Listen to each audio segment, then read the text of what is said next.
Okay. Good evening. My name is Councillor Amrit Mann, and I'm the chair of the Planning Committee. It is now just a touch over 5 o'clock, so I would like to welcome you all to this virtual meeting of Hounslow's Planning Committee. I would like to welcome members of the committee who are sitting this evening, as well as council officers who will be assisting members throughout the evening. In addition, I would like to welcome members of the public who are watching this meeting at home. As you all may know, until recently, virtual meetings of the council business were not legal, but as a result of the coronavirus pandemic and the quarantine arrangements required by government, the law has recently been changed to let local authorities meet in a virtual way to make decisions. Therefore, this meeting is taking place using the recently introduced government regulations. The way this meeting will work will be that as chair, I will be running the meeting and inviting people to speak. As it is very easy for people to speak over each other in meetings like this, I will ask each member or officer to speak in turn at the appropriate stage. This will mean that there should normally be no need for people to interrupt or to ask to speak. However, I shall make sure that members have ample opportunity to ask questions and make comments on the reports and applications before them. The exception to this arrangement will be the legal, committee or planning officers who may turn on their microphones to alert me to any legal, governance or planning issue that needs addressing, although I would expect this to be a rare occurrence. In addition, we have producer of the meeting from our ICT department who may also contact me if necessary, but I think it is unlikely if all goes well, as we all hope that it will. The etiquette for members of the committee and for officers who are expecting to speak will be to mute your microphones until you're asked to speak. This means that only one person will be speaking at a time and there will be no background noise, making it easier for us to follow the meeting and also for those watching at home. I will also ask members to say who they are when they make contributions and to speak slowly and clearly for the same reason. We have 5 members of the planning committee with us this evening, and it is we who will be making the decisions. Officers of the council will provide assistance and advice as required, but the final decisions will be made by the members. So I would like now to introduce each of my members here tonight one by one. I will start. As I said, my name is Councillor Amrit Mann. I'm the chair of this committee. I'm also the ward councillor for Heston East Ward. Can I now invite Councillor Richard Foote, my vice chair, to introduce himself? I'm waiting to come up live. Right, okay, Right. yes. I'm Councillor Richard Foote, Vice Chair of Planning, and I represent Hamworth Ward. Thank you, Chair. Thank you, Richard. Can I now ask Councillor Ajmer Garwal, right, to introduce herself? Yeah, good evening. It's Councillor Ajmer Gariwal and I represent Hounslow Central Ward. Thank you, Ajmer. Can I now ask Councillor Bishnu Grung to introduce himself, please?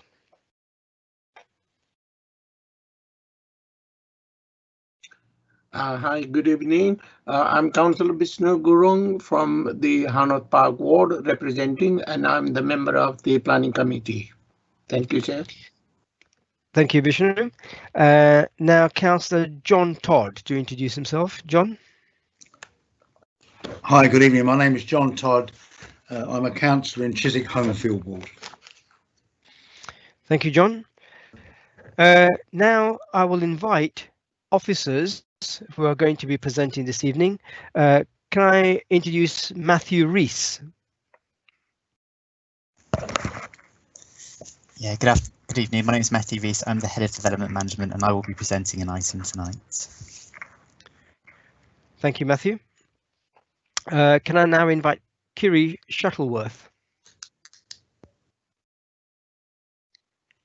Hello, I'm Kiri Shuttleworth. I'm Principal Strategic Planner at Hounslow, and I'll be presenting one of the items this evening. Thank you, Kiri. Can I ask Rob Hesloff to introduce himself, please? Hello, Robert Heslop, Team Leader for Transport Planning, providing transport advice to the committee tonight. Right, thank you, Rob. Now let me introduce you officers of legal and governance to introduce themselves, starting with Patrick Kelly. Good evening, my name is Patrick Kelly and I'm the legal advisor for this evening's meeting. Okay, thank you, Patrick. And also Wendy Merry.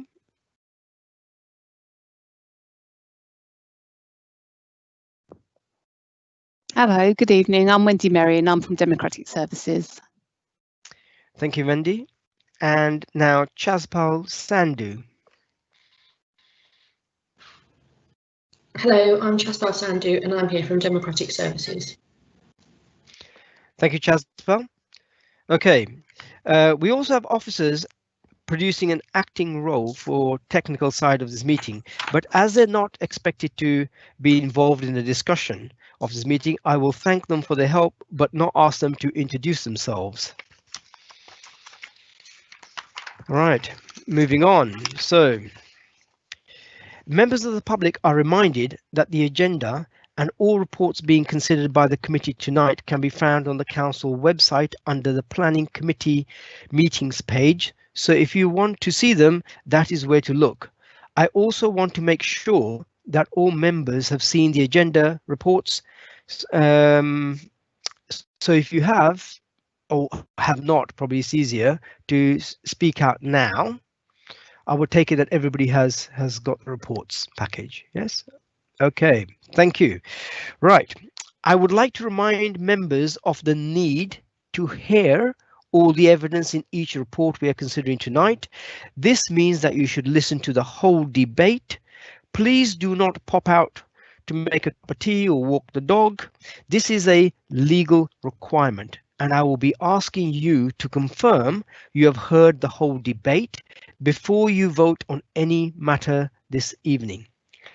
If you should find you're having technical problems and you need to log out of the meeting and come back in again, as myself, please let me know immediately, ideally beforehand, but if not, afterwards by turning on your microphone. This would be a permitted interruption. We can then decide how far we need to recap, if that is necessary, or if the members need not to vote on that item. Finally, I would say to any member of the public listening or watching, thank you for joining us this evening. We hope that this meeting will go well, but any virtual meetings may suffer from an unexpected technical hitch, so please bear with us. I should also clarify that this meeting is being recorded and it will be made available on the Council's YouTube channel in the next few days. Contributors to the meeting are asked to remember that they will therefore be included in the recording of these public meetings. Thank you. We will now move on to the first item on the agenda, and that is apologies for absence. We would usually have a much larger number of members sitting on this planning committee for virtual meetings. We have concluded that it is much better to have a smaller number of members. So apart from me and Councillor Foote as a chair, other members of the planning committee will be attending virtual meetings on a rota basis in accordance with political proportionality. This does not mean that those members who are not here this evening are absent or need to send apologies, and they will not be marked down on attendance lists maintained by the council. So we've had apologies from one of our members. So there are 5 members actually present, and we actually are quorate. So we only need 4 to be quorate, but we are more than that. So we can actually move on with the item number 2, which is declaration of interest under the Town Planning Code of Guidance or any other communication from members. Does any member now need to make a declaration or give any other communication? Please speak now if you wish to do so. If there is more than one person, I will give you the order in which to speak. So is there anybody that has got any declaration of interest? I'm back. Yeah, sorry. Yes, go on. Yeah, I've had several emails, Chair. This is Councillor Foot on both subjects that are on the agenda tonight. Okay, thank you, Richard Foot. And okay, I see a number of hands go up. I would state for the record that all members had some form of communication on both the items by way of emails and others. Yeah, so if that could be recorded. Okay, thank you, members. Let's move on. We're going on to the minutes of a meeting of the 17th of September 2020. We're going to go through the minutes for accuracy and matters arising together. So pages 1 and pages 2. Is there anything anybody wants to bring up, or they're all happy and we can go on to the next item? Okay, all right. So may I ask members to agree the minutes subject to any amendments? Thank you. I would usually now sign a physical copy of the minutes, but as this is currently impractical, I shall ask the committee officers to ensure that I'm provided with a paper copy to sign either by post or when it is possible to attend Hounslow House. In the meantime, the minutes formally record that we have agreed the minutes as a correct record of the last meeting. Thank you, colleagues. Let's move on to the substantive agenda. Right, before we get there, there are some protocols we have to follow. We now move on to the planning applications for decisions. This is where we need time contributions. I will ask the legal officer to alert me when allocated timings have been reached. I will also ask her to alert me prior to the guillotine being reached if we have not concluded the meeting by that time. May I remind all members, officers and public speakers at this meeting to introduce themselves each time they speak, and also to turn off their microphones when they have finished speaking. It is also important to speak slowly and clearly so that everybody can understand what you're saying. Finally, if you are making reference to any agenda documentation, please give page and paragraph details. I can hear a couple of members' microphones on, so if you could mute your microphones, that would be good, and we would be focused on what is before us. So the process for an application with speakers is as follows, and we have speakers on both items, that's item 4 and item 5. So the way we're going to deal with that is the ward councillor is going to be invited to speak first, and then the members will have an opportunity to ask questions of the councillor. I will then invite objectors to speak collectively for 5 minutes in total. Members will then have an opportunity to ask questions of the objectors. I will then next allow the applicant to make their presentation for up to 5 minutes in total. Members will similarly have a chance to ask questions of the applicants. Officers will then give their presentation on the application, and members will be able to ask the questions of the officers.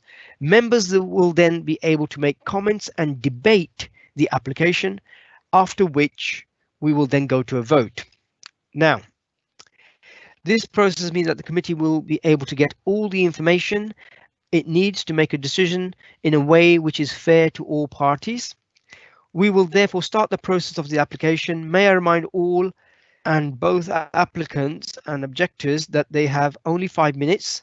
I will ask a legal officer to time each contribution and to advise when people have 30 seconds left to help you draw your presentation to a close. So before we go on to Councillor Tack, we need to know a bit about the application. So a quick summary from I would think it's Kiri. Hello, Kiri. Just a quick summary of this, and then we'll have the main presentation at the end of all the objectors and speakers. Thank you. Thank you, Councillor Mann. This is an application for 102 new social rent homes on an existing estate in Feltham. It's a 100% affordable housing scheme submitted by the council's housing team. Okay, thank you, Kiri. Right, Councillor Tack is the ward councillor and is Feltham North Ward, and he is going to make representations. So, Councillor Tack, are you on? Yes, I am, Chair. Okay. Whenever you're ready, let me know, and your 5 minutes will start from the time. Okay, I am ready now. Okay, off you go. Thank you, Chair. This is Councillor Kuldeep Talk from Feltham North. I want to raise my concerns regarding the proposed development of 102 new homes, which is proposed at Frank Towell Court, Gleblands Road, Feltham North. The neighbouring residents have raised several objections and were all either disregarded or were not given satisfactory answers to. The biggest concern raised by the residents is the available parking for the existing and new residents. The area is already overcrowded, and the block A and B of the new development will be eating into the existing parking space, further reducing it. During the consultation period, the residents were misled by mentioning that this new development will be car-free and the new residents will not be allowed to own a car. But it was also stated that it will not be enforced. I was present at one such consultation open day on 13th February 2020. During the recent Borough Council meeting, the leader of the council answered that new residents can apply for parking permit if there is space available, even in the controlled parking zones. There's also a formal objection raised under Town and Country Planning Act 1990, for which the email has been received by several members. Another concern is regarding the block C and D being developed on a green area, which is full of trees, and planning application has classed them category B and C and not the best category. The proposal is to remove several mature trees and plant new trees, which will take years to reach maturity and provide same environmental benefits that these trees provide. Another concern is the erection of block E and F, which will overshadow the existing houses and flats, which will affect the sunlight and the quality of life for people living in those properties. There's also a concern about increase in antisocial activities. The void and secluded area created at the back of these developments will encourage the antisocial activities in those areas, as those areas will be dark and hidden from the day-to-day activities of normal residents. There is also a risk of these areas becoming the hotspot for fly tipping. I had raised this concern at the consultation as well, and I believe these are not dealt with. I hereby request the committee that this application is rejected and the housing department come up with a new plan which will be both feasible and environmental friendly, which is then put for consultation with the residents again with all the details of the new development plan. Thank you, Chair. Thank you, Councillor Tack. Okay, so now members of the committee may have questions for you. So let me ask Councillor first, Richard Foote, and I will go alphabetically down the list. Richard, questions for Councillor Tack? Yes, thank you, Chair. Councillor Tack, you spoke quite eloquently at length about why we shouldn't be doing too much building there, but I haven't heard from you what number of premises would be in what you consider to be a revised development. Now, members of the committee may have questions for you, so let me ask Councillor Foote and alphabetically. Yeah, somehow we're getting a repeat, I think. Did you hear my question, Councillor Tack? I did. Well, that should be up to the housing department to come up with the available number of parking and the new parking space that they will be providing. I'm sorry, I think you misunderstood my question. I wasn't asking you about the number of parking spaces. I was asking you about the number of residents. This development is to provide 102 social rent properties. Under your revised plan that you're putting forward, how many properties would we be talking about? Well, I would say block A and B would be feasible. Block C, D, E and F, which are smaller in numbers, but takes up a lot more space. So how many numbers was that? I do not recall the exact number of houses in block A and B. No, I'm not asking how many are in there. I'm asking you, with your proposals about parking, etc., what effect would that have on the number of available properties to rent in that development under the new proposals? At the moment, under the proposals, there's 102 properties that are up for there. Now, how many under your proposals, your adjustments to this, would we have there as properties? Well, that is up to the housing department to come up with the new plan. I have not prepared an alternate plan. I'm at a loss, Chair. I'm sorry. You know, I thought Councillor Tack was actually much more prepared than that, but apparently he isn't. He only looked at car parking. Right. Any further questions, Richard? I've got a feeling I'd be wasting my time at the moment, Chair. So I'll leave and let somebody else come on. Okay. Let's move on. Councillor Ajmer Garawal. Thank you. It's Councillor Ajmer Garawal. No questions, Chair. Thank you very much. Okay. Councillor Bishnu Gurung. Thank you. What is that? Am I on? You're on, Bishnu. Oh, thank you. Thank you, Chair. This is Councillor Bishnu Gurung. Right, I've got a question with the Mr. Todd, Councillor Todd. You are rejecting this project, this application. What is your main planning reason for rejection?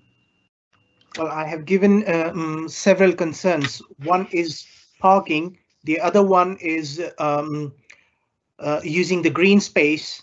The third one is overshadowing the existing property. The fourth one is the possible increase in the antisocial activities at the back of these properties.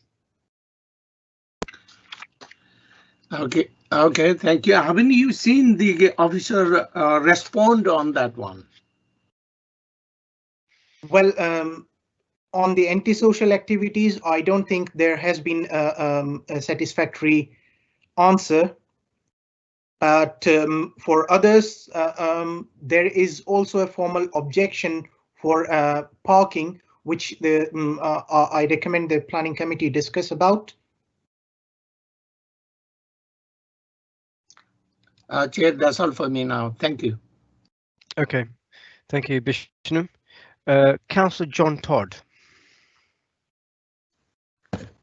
Yeah, thank you, Chair. Good evening, Councillor Tuck.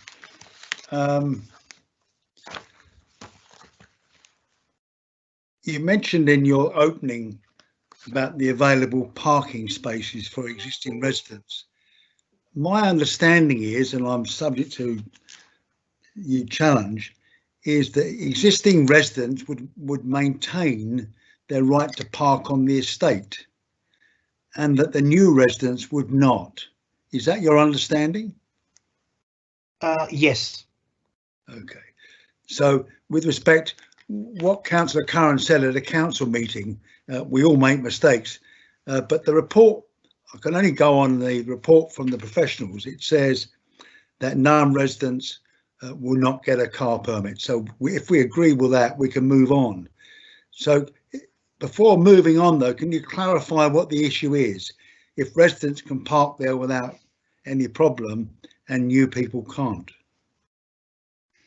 Well, Councillor Curran said the new residents can apply for parking permits if there is space available. Okay, but listen, I'm not a lawyer, but the report quite clearly says, and it's a common entry on these things. I hope you accept that because of the London plan elsewhere, where there is expansion, we clearly say that these people would never get them. And I know I have people at the end of my road who live in a block who suffer from the same thing. And if they apply, the details of the planning application is on the records. But let's move on. That's very helpful. You mentioned an issue regarding the Town and Country Planning Act, but you didn't say what the issue was. Would you mind explaining? Well, that was with the number of parking spaces, and all members have received an extract of a very big email, and the additional document with today's meeting. Okay, well, I mean, I think I sent it to you to be helpful, and we've also, for the record, we've received additional reports from one of the objectors on the same subject, but we'll probably hear from the. I was actually referring to that. Okay, well, that's the further. It's the additional report, Chair, the second one. Okay. Okay, we'll hear from the transport officer on that one. The other matters, the social activities and fly tipping stuff, it's not really a matter for the council, is it? Well, the council is proposing to provide a way to drive until at the back of the properties. I raised this during the consultation that there shouldn't be a way where the vans or cars can drive all the way to the back, because this will provide the fly tippers a clear pathway to go there and dump the rubbish and go back. There won't be anybody stopping them. Okay, is there a fly tipping problem now? Not now, because there is no path at the moment, a free path for any vehicle to go. Okay, can I just come back briefly with the chair's permission? Again, I read the report in detail. As I understand it, there are some empty garages already at the moment on the site. Are you aware of that or not? Yes, but in order to go to those garages, there is a secured gate that you need to cross at the moment. Okay, and my final question I have to put to you, you make some valid points, but do you think those points justify us refusing homes for 102 people? I'm not recommending refusing homes. I'm recommending a different plan which will accommodate few of the things, the concerns which I raised. Okay, Councillor, thank you very much for your help. Thank you, Chair. Okay, thank you. Okay, last is myself. I don't have any questions for you, Councillor Tack, so I can discharge you, and then we can move on to the objectors. So the objectors is Philip D. Ross. So do we have Philip? Philip, are you online? I don't know. Hello. I can you hear me? I believe that I'm off mute. Okay, we can hear you. Good. Okay. Okay. So whenever you're ready, let me know, and you will have 5 minutes from that point. Sorry, Chair, can I just interrupt 1 second, please? I lost connection for about 3 minutes while Councillor Todd was speaking. We did get as far as the car park for the next question onwards, yeah? Okay, so bear with me 1 second. Let me move you straight over to Philip from the legal department. Sorry, Patrick from legal. Can you come in and there's a query for your talent. Yeah, I think it'd be useful if Councillor Todd could just repeat the questions that he put. It would probably be helpful to summarise them for Councillor Gurrow. Would Councillor Todd would you do that? Yep. Councillor Todd, would you be so good as to do a recap for the last 3 odd minutes for Councillor Gurrow? I'll try, but I didn't take notes. No, it's okay. I got as far as the car-free development you spoke about, and Councillor Tack replied. It was just what did you ask after that? Oh, okay. Chair, do you want me to read my notes? Wendy, I think that would be good, seeing as Councillor Todd has got probably a lot more information than he actually took down. So yeah, if you go through. If I just, Councillor Todd, if you just let me know if I've got anything wrong here. Let's have a look. You asked about available parking spaces. Existing residents maintain their right to park, and the new ones wouldn't. And Councillor Tack said yes, and you said, well, what's the issue then? And Councillor Tack said, Councillor Curran said that new residents can apply if space is available, and you said, well, we clearly say new people will never get them, and it's the same where you live. And then you asked about the Town and Country Planning Act and asked what the issue was. Councillor Tack said parking spaces. Members had an extract of an email about an additional document. Councillor Todd said we had additional reports from the objector on the same subject. Okay, we'll have a few transport. We'll have a, can't read my writing, transport officer. We'll ask the transport officer on that. Antisocial behaviour and fly tipping matter. Is that a matter for the council? And Councillor Tack said there's vans and cars should not be able to drive round the back to dump rubbish. There's no fly tipping now. Councillor Todd asked about the empty garages. Councillor Tack said there is a secure gate. And then Councillor Todd asked if that justified refusing homes. Does that help? Okay. Councillor Todd, would you agree that that's a decent recap of those questions that were put and the answers that Councillor Todd gave back? Yeah, I think that's very good. Can I make one issue? Wendy, that's very helpful. I went through all the objections, Councillor, and just said, were these that important that we should not give, the committee shouldn't grant planning permission? And I think to be fair to Councillor Tuck, his line is that it's not for us to dictate what, well, not for him to dictate what number of flats he wants. He just wants housing to do that. I hope that's fairly coherent, but that's just a very accurate summary, Chair, I think, by Wendy. Thank you. Okay. Lovely. Thank you very much for that, and sorry about the No, that's fine. This is a governance issue and a legal point, and really we've got to be absolutely clear on the responsibility that we carry, and it's good for you, Councillor Gurrow, that you highlighted this issue and we were able to get a recap.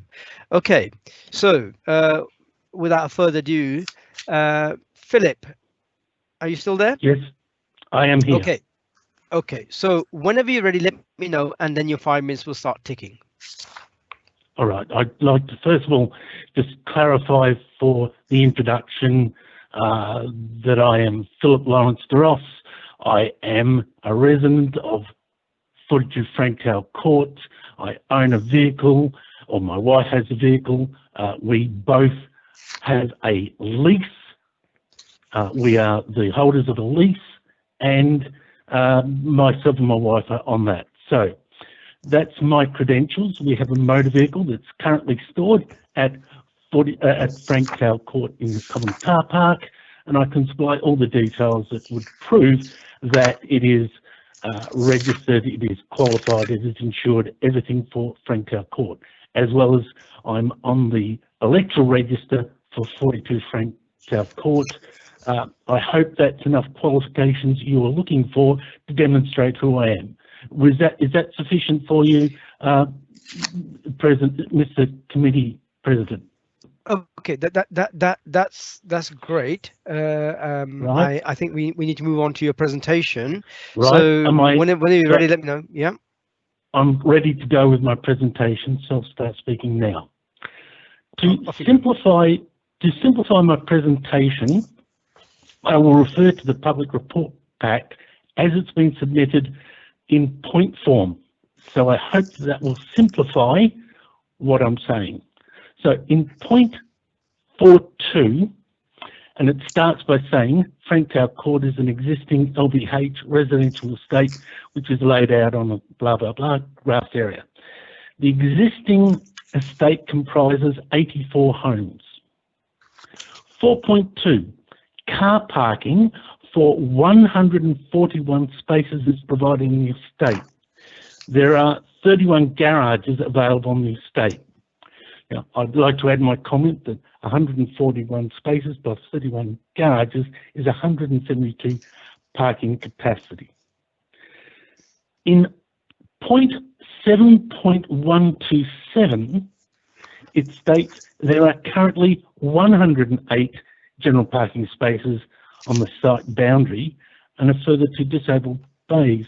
This is in addition to 31 garages. Now, my comment is 108 plus 2 plus 3 garages equals 141. So we already have immediately a discrepancy between point 2.4 and point 7.1.27. That is 172 versus 141. So we immediately have the size of the car parking incorrectly stated in the report. I'll move on further and say that 4.2, the homes will be accessed from the south Bedfront lanes similar to existing arrangement. 71 parking spaces are proposed, made up of 39 general parking bays, 8 disabled bays and 4 visitors park.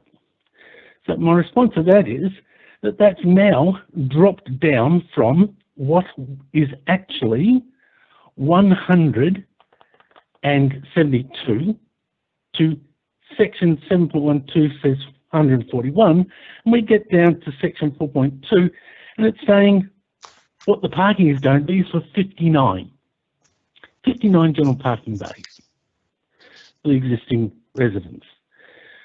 When we get into the comments and response, it says that the insufficient parking and concerns about breaches of the lease agreement, which is referred to in the report as this is not material planning consideration, and that's what I want to also dispute. Okay, moving further along, in section 5.8, Transport for London initially object to the parking proposed, saying that it's 0.5 spaces per unit. The development would take to 51 spaces. In 5.9, following discussion with the council's transport team and review of the proposal, a revised response was received, stated TfL has no objection as long as the car parking over time is reduced and written into planning consent. Would recommend that the planning design and management is secured by condition. Now, I wish to draw a point here. This planning proposal has not been signed, it's not been proposed. No planning proposal for parking, no planning management plan is formed part of this planning application. So if the planning application is approved, there is no parking thing. So it will be, in a view, quite illegal to actually approve a planning permit when there's not the condition in existence having been done. In regard to new residents, the same condition, 5.9, continues to say, and new residents should be exempt from applying for an on-street or residential parking permit for the existing spaces. Now, the point here, there is no recommended parking design and management plan, and it's supposed to be a secured by condition, and it's not being created. So the planning tribunal is sitting right now having the decision to make a decision, and there's supposed to be as a condition the parking design and management plan. The parking design management plan 30 seconds left. 30 Sorry? seconds left, Philip. 30 seconds left. Right. What I'd like to go on in all the details, so I've put in my letter, which I submitted to the council as a formal objection. The other point I'd like to do is draw your attention to derogation of grant. That is a legal condition. The derogation of grant is removing a benefit under the lease as a leaseholder. And it's been brushed off in this report saying 5 minutes is up. that it's not a legal requirement of the planning permit. Sorry, can I stop you there, Philip? Your 5 minutes are up, right? But stay on the line, and what we have is we've got questions for you, and maybe some of the things you might want to bring up. Let's go on to the questioning. So, Councillor Richard Foote, questions to Philip de Ross.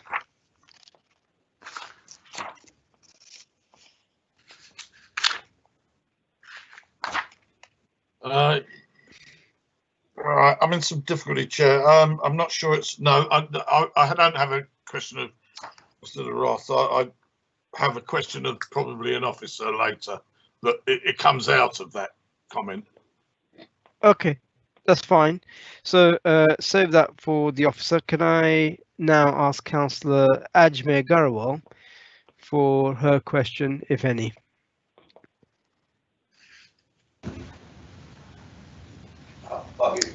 Sorry, can you hear me? Yeah, we can hear you, Ajmer. Oh, sorry, no questions, thank you. Okay. All right, so let me move on to Councillor Bishnu Gurung. Questions to Philip de Ross.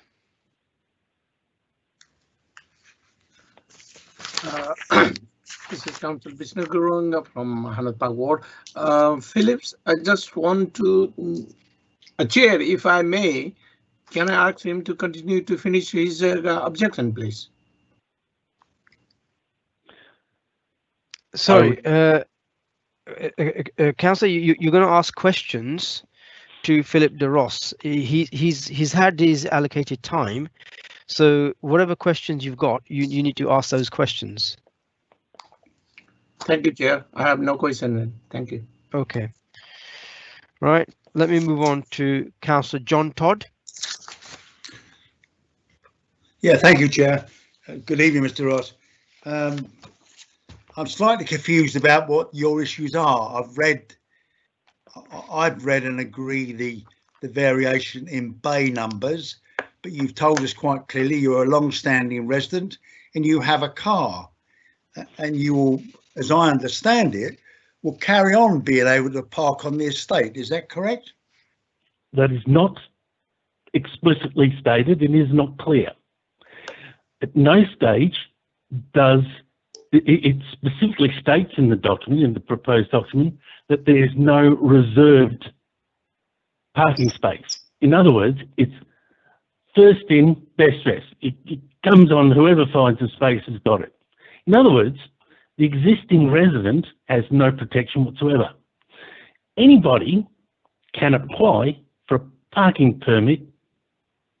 There's no restriction. There is no management plan that confirms and contractually binds in that new residents in the new 102 housing planned housing units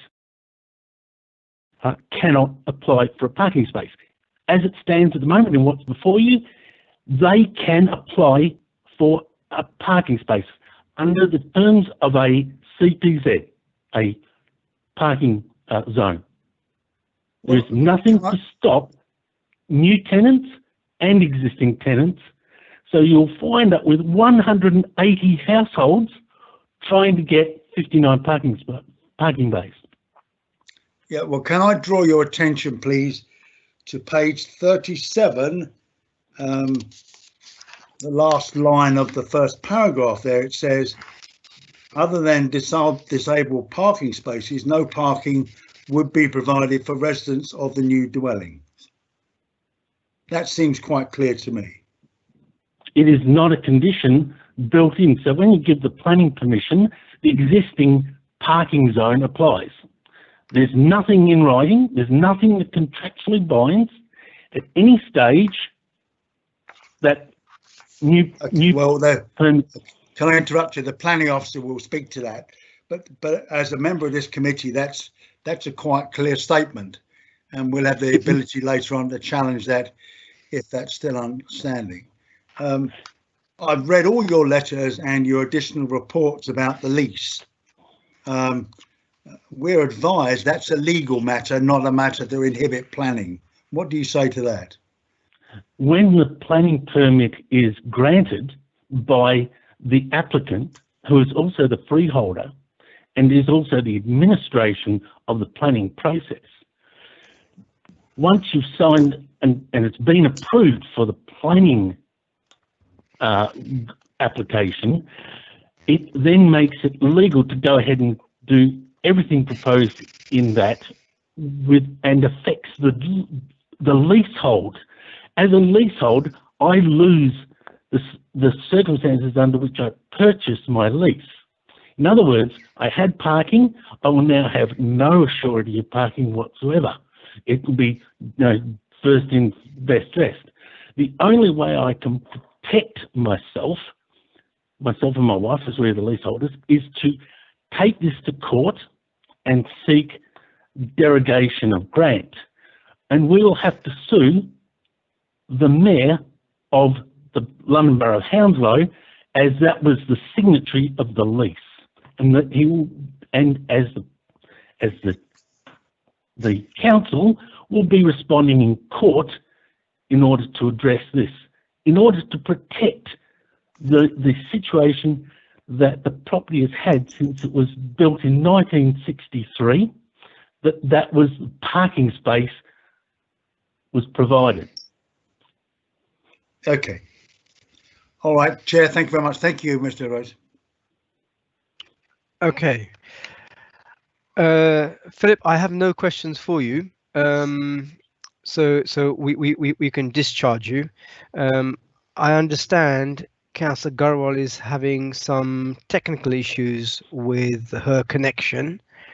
So what I want to do is to actually suspend for next 5, possibly 10 minutes, the meeting until we get Councillor Ajmer Garwal back in. Hello. Is that okay? Is that for me? No. It's actually to Patrick. Yeah, Patrick, our legal team. Yes. Yeah, I was going to suggest that Councillor Garwal doesn't actually vote, because even though she obviously missed some of the last discussion, and just in case anything was missed on the early one as well. It's probably more prudent if Councillor Garwal doesn't actually vote on this matter. Okay. Okay. That advice is going to be taken, and Councillor Garwal has missed, but I think it would still be in the committee's interest to have Councillor Garwal in on the meeting, even though she cannot vote. So I'm looking for suspending for at least 5 minutes until we can rectify this problem. Councillors, is that okay with you? Yeah. Okay. Yeah, I don't have a problem, Chair. That's Councillor. Okay. I don't have a problem. Okay, so can I ask the producer to suspend this for 5 minutes? It's now 5:55, so we'll be back on at 6 o'clock. Okay, Peter, don't stop the meeting. We will mute everybody. We will just mute.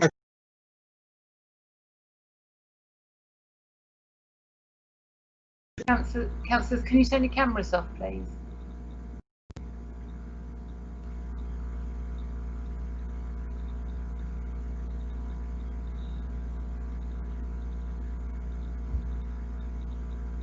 Councillor Mann, can you turn your camera off?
Chair. I think hopefully Peter Hendy's trying to contact Councillor Garrawell or Andrew Watt at the moment to try and get her back in.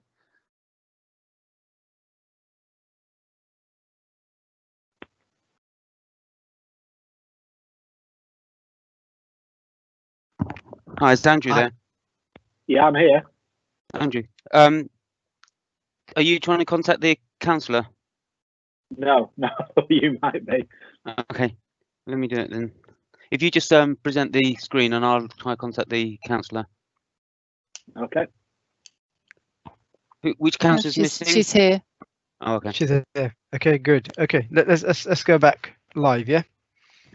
All other councillors need to turn their cameras back on. Okay. Right, members, if you need to turn your cameras back on and unmute yourselves. Thank you. Thank you. Okay, just can you all hear me? Yep. Okay. In your absence, we took advice from the legal side, Patrick, and basically because of the disruption and the loss of, shall we say, train of thought, you can't vote on this item, right? So apologies for that, but we welcome you back. This technical hitching in terms of the time frame, I think lots and lots of people are busy, and there's a draw on the broadband. So I'm getting some problem myself, as I said earlier, but let's hope none of us have those glitches further on. Okay, let's move on, because while you were having some difficulty, I didn't have any further questions. So we're going to move on to the applicants, which is Andrew Smith and Kieran. So gentlemen, are you guys on? Yes, Chair. Yes, Councillor. Okay, so which one of you is going to speak first? So is it Andrew or Kieran? Yes, I'm just going to introduce the application, then I will pass it over to Kieran to go into the substance of the application. Okay, you have 5 minutes between yourselves, right? So I don't know how you're going to allocate it, but maybe you want to speak half the time, or if you're just introducing, maybe a small summary, yes, and then let Kieran deal with the majority of it. But you have 5 minutes in total. Let me know when you're ready, and then we will start. Okay, I'm ready. Okay, off you go. Okay, good evening, councillors. My name is Andrew Smith and I am the Assistant Director responsible for the Council's house building programme. As you're aware, there is a large housing crisis across London. Within the London Borough of Hounslow Council Area Housing Register, there are currently 742 households within the Feltham area, 73% of which have a need for family-size homes. This proposal provides 74% of family homes. Within the ongoing pandemic, demand for affordable housing is increasing faster than ever before. This application is part of the Council's commitment to build 1,000 new council homes by 2022. To achieve this goal, the Housing Department aims to build these homes within existing communities and on the Council's own land wherever possible. All of these new homes within this application will be council owned, will be let at council rents to local people, and as such can be classified as genuinely affordable homes. I will now pass over to Kieran, who will speak to the detail of this application. Thank you, Andrew. Evening, my name is Kieran Rush from Stantec UK, and we're representing the Council's Housing Department. For you today is an application for the demolition of the existing garages at Frank Tower Court and the erection of 5 blocks of between 3 and 9 stories to provide 102 new homes, with associated parking, landscaping, new play area, amenity space, and a footpath to Gleadlands, playing fields and Blenheim Park. Proposals have been considered by the Design Review Panel, and the application before you is the combination of this review, pre-application public consultation and discussions with your applying officers in 2019 and 2020. Frank Tower Court is allocated for new residential development within the West of Borough Local Plan Review and lies within the West of Borough Feltham Place Policy and Feltham Housing Zone. Existing buildings on the estate are 4 stories with an 11-storey tower. Proposed blocks are a mix of storey heights to reflect this character of the site and its surroundings. Blocks C, D, E and F are 3 and 4 stories and are comparable to neighbouring buildings. Blocks A and B are 8 and 9 stories, flank the existing 11-storey tower at the back of the site, with lower parts being at 4 and 5 stories. The stepping down of their height reduces their bulk and massing and ensures that they are subordinate to the existing tower, which will remain the tallest building on the estate. The stepping back in heights of the blocks ensures that there's no unacceptable impact on the living conditions of any of neighbouring properties in terms of privacy, overlooking, loss of outlook or daylight sunlight. A high level of compliance against BRE guidelines is achieved for daylight sunlight to existing homes, to new homes and open spaces. The use of bricks as a primary material for the blocks is consistent with the wider area, with feature brickwork adding interest and breaking down the massing. There's a mix of flats, townhouses and mews houses proposed, which will add character to the area and provide 1, 2, 3 and 4 bed homes. 11 of the homes are wheelchair M4 standard, and as Andrew said, 74% are family homes. In recognition of the Council's declaration of a climate emergency, the proposals are highly sustainable and achieve an 83% reduction in emissions over building regulations Part L baseline, which is significantly above the minimum 35% London Plan requirement. This is achieved through 100% electric solution, air source heat pumps, PVs and efficient fabric and glazing. Of all the major projects I am currently working on across London as a planning agent, this is the highest carbon reduction level I have seen and is an exemplar of other Hounslow Borough developments. The site is a PTEL score of 4, it's 500 metres west of the train station. Vehicular access and pedestrian access will remain as existing with some improvements. 71 car parking spaces are proposed, 59 general car parking spaces, 8 as disabled and 4 visitor spaces. 20% are active electric spaces. Cleveland's road will be stopped up to allow better monitoring, and management of future car parking provision will be done by the estate management team. There's the car park management plan, there's a travel plan, and there'll be a section 106 contribution for consultation and bringing forward a CPZ within the wider area. The proposals will bring significant public benefits to the borough by providing 102 new council homes for council rent and helping to address the demand for more affordable housing. Andrew and I are accompanied tonight by a number of the design team, and we're more than happy to try and take any questions and answer them from members. I hope you'll be able to support the officer recommendation tonight and grant us planning permission, and thank you for listening. Okay, thank you, Andrew and Kieran. Now we'll go to the questions. So, Councillor Richard Foote, any questions to the applicants? No, not really, Chair. The only point I would like to make, Chair, or question, I'm not even sure that it can be answered by the officers here, but we heard earlier on about parking design and management plan being secured by condition, and that there was a complaint that no condition had been made and therefore ours was illegal.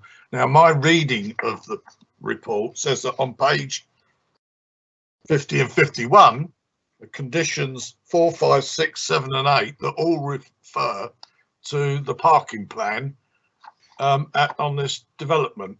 So I don't know, I'm not saying that, I'm not sure that the officers can actually are qualified to come in on this. It may be one of the other officers, maybe the transport officer later. I'll leave it there, Chair. I don't have any other questions. Okay, thank you, Richard. Gentlemen, any light, or shall we leave it for the officer when they do the main report? Andrew, do you want to comment, or do you want me to? Can you briefly answer that point? Quite straightforward. May I have my transport colleague with me if you want further information, Councillor? But it's a standard practice on schemes to reserve car parking management plan to be subject to detailed discussions post to consent. Council here are very mindful of the issues raised by the objector and others about existing car parking, and it'd be wrong, I think, to now deliver a plan that would have no consultation with those residents. I think part of the post, if we get consent tonight, part of the post consent work would be to engage actively with residents through the estate management plan to make sure that what is delivered does address concerns. And to be very clear, Councillor and committee, the new scheme has disabled spaces but no resident parking. That's what TfL insists on now through London Plan, as you know. There is part of the 106 agreement is to control that through restricting resident permits, but it's not the council's intention here to be denying those people who can currently park on the site to have that ability to park in the future. My own observations on the site, for what it's worth, I've been there quite a lot, and frequently I've seen people walk off the street, have been dropped off by lorries to walk, pick up a car in one of the car parking areas and drive off, clearly not living on the estate.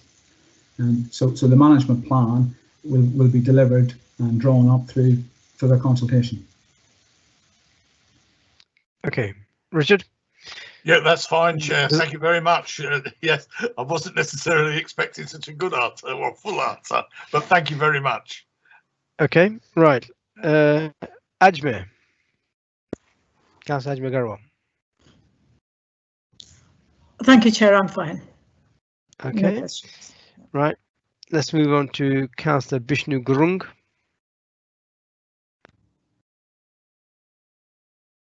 Yeah, thank you, Chair.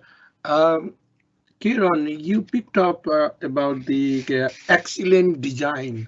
Yeah. So what I've seen is here is just the block and the flat roof. You mentioned that excellent design. I don't see any point of the first time council designed this sort of building, and there is no iconic of the council architecture design on here. We had enough block building in the Feltham. Don't you think that you can come up with the different design, please, Kiran?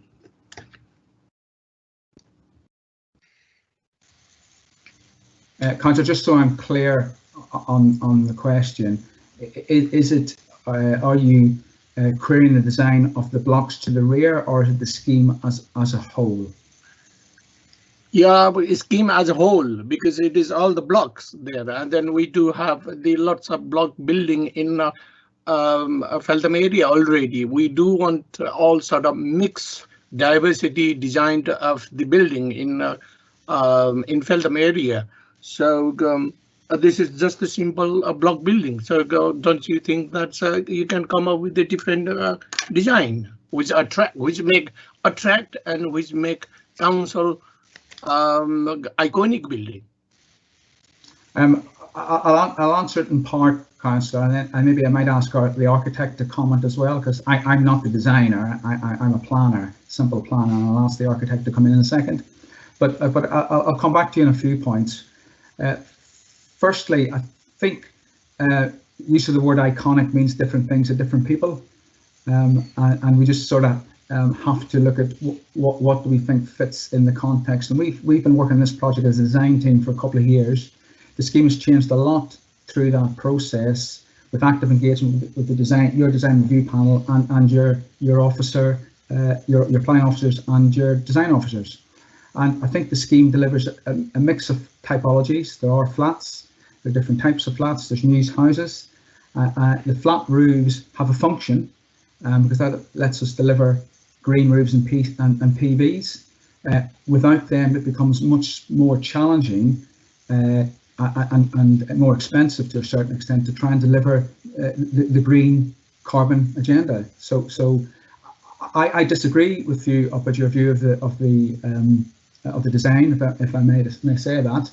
I think designers have worked very, very hard and very well to get this to blend in, but also delivering that range of a mix of units of 1 beds, 2 beds, 3 and 4 bed family accommodation across here. I'm just going to ask Lyndon Bates, who's our architect, if that's okay, Chair, through you, to allow him to maybe comment on the design, because after all, he is the designer. Lyndon, do you want to come in? Yep. Hi, I'm Lyndon Bates, Kendall Kingscott Architects. I think you can hear me. Yeah, we can hear you. You can. Yeah, great. Really, I mean, obviously, design is subjective in many ways, different things to different people. But really, I mean, the whole background or the framework of our design process has been from when we sort of first originally presented to the design review panel, where many of their conclusions and recommendations that they drew up, we took forward as a framework to the design of this site. And I think also within that, there have been a number of sort of pre-application meetings with the planners and the urban designers, where we've taken advice from them and obviously generated our own thoughts on the design process. And as Kieran essentially said, we do have flat roofs. Obviously, we're trying to keep the height of these buildings, down. We've got a 9-storey sort of mid-rise blocks either side of the 11-storey tower. But essentially, I think from our point of view, we have a number of typologies. We have flats, houses, mews houses, and houses on the bedfront sort of lane frontage. And I think within that, if one sort of goes through our design and the drawings, you can see a change of character through those typologies and types. I mean, essentially, it is a brick building. Brick is robust. It's very contextual, I think, with what's going on in and around Hounslow and London typically. We have large windows, large balconies, and some good quality sort of design details, at least we think there are. So, like I said, it's very, very difficult to actually answer the question as in they just look like blocks. Well, essentially, yes, they are blocks, but if we sort of dig deeper into the mean and into the design and the design process, they are actually good quality buildings, or they will be good quality buildings, for the residents, and quite contextual. So, as I said, it's very subjective. We think they're well designed. We do hope you think they're well designed, and I think that's really all I can sort of say on the subject right now. Okay. Thank you very much. I will pick up again some of the answer from the officer as well. Thank you. Okay, thank you. Next, we have Councillor John Todd. You're on mute, John. Unmute yourself.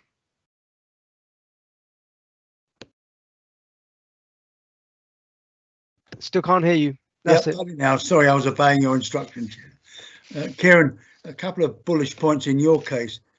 As I understand it, these flats, the new flats, are larger than the old ones in the adjacent block. Is that correct? Councillor, I believe you're correct, but Lyndon will correct me if I've got that wrong. But I think that's the case. Disappointing answer.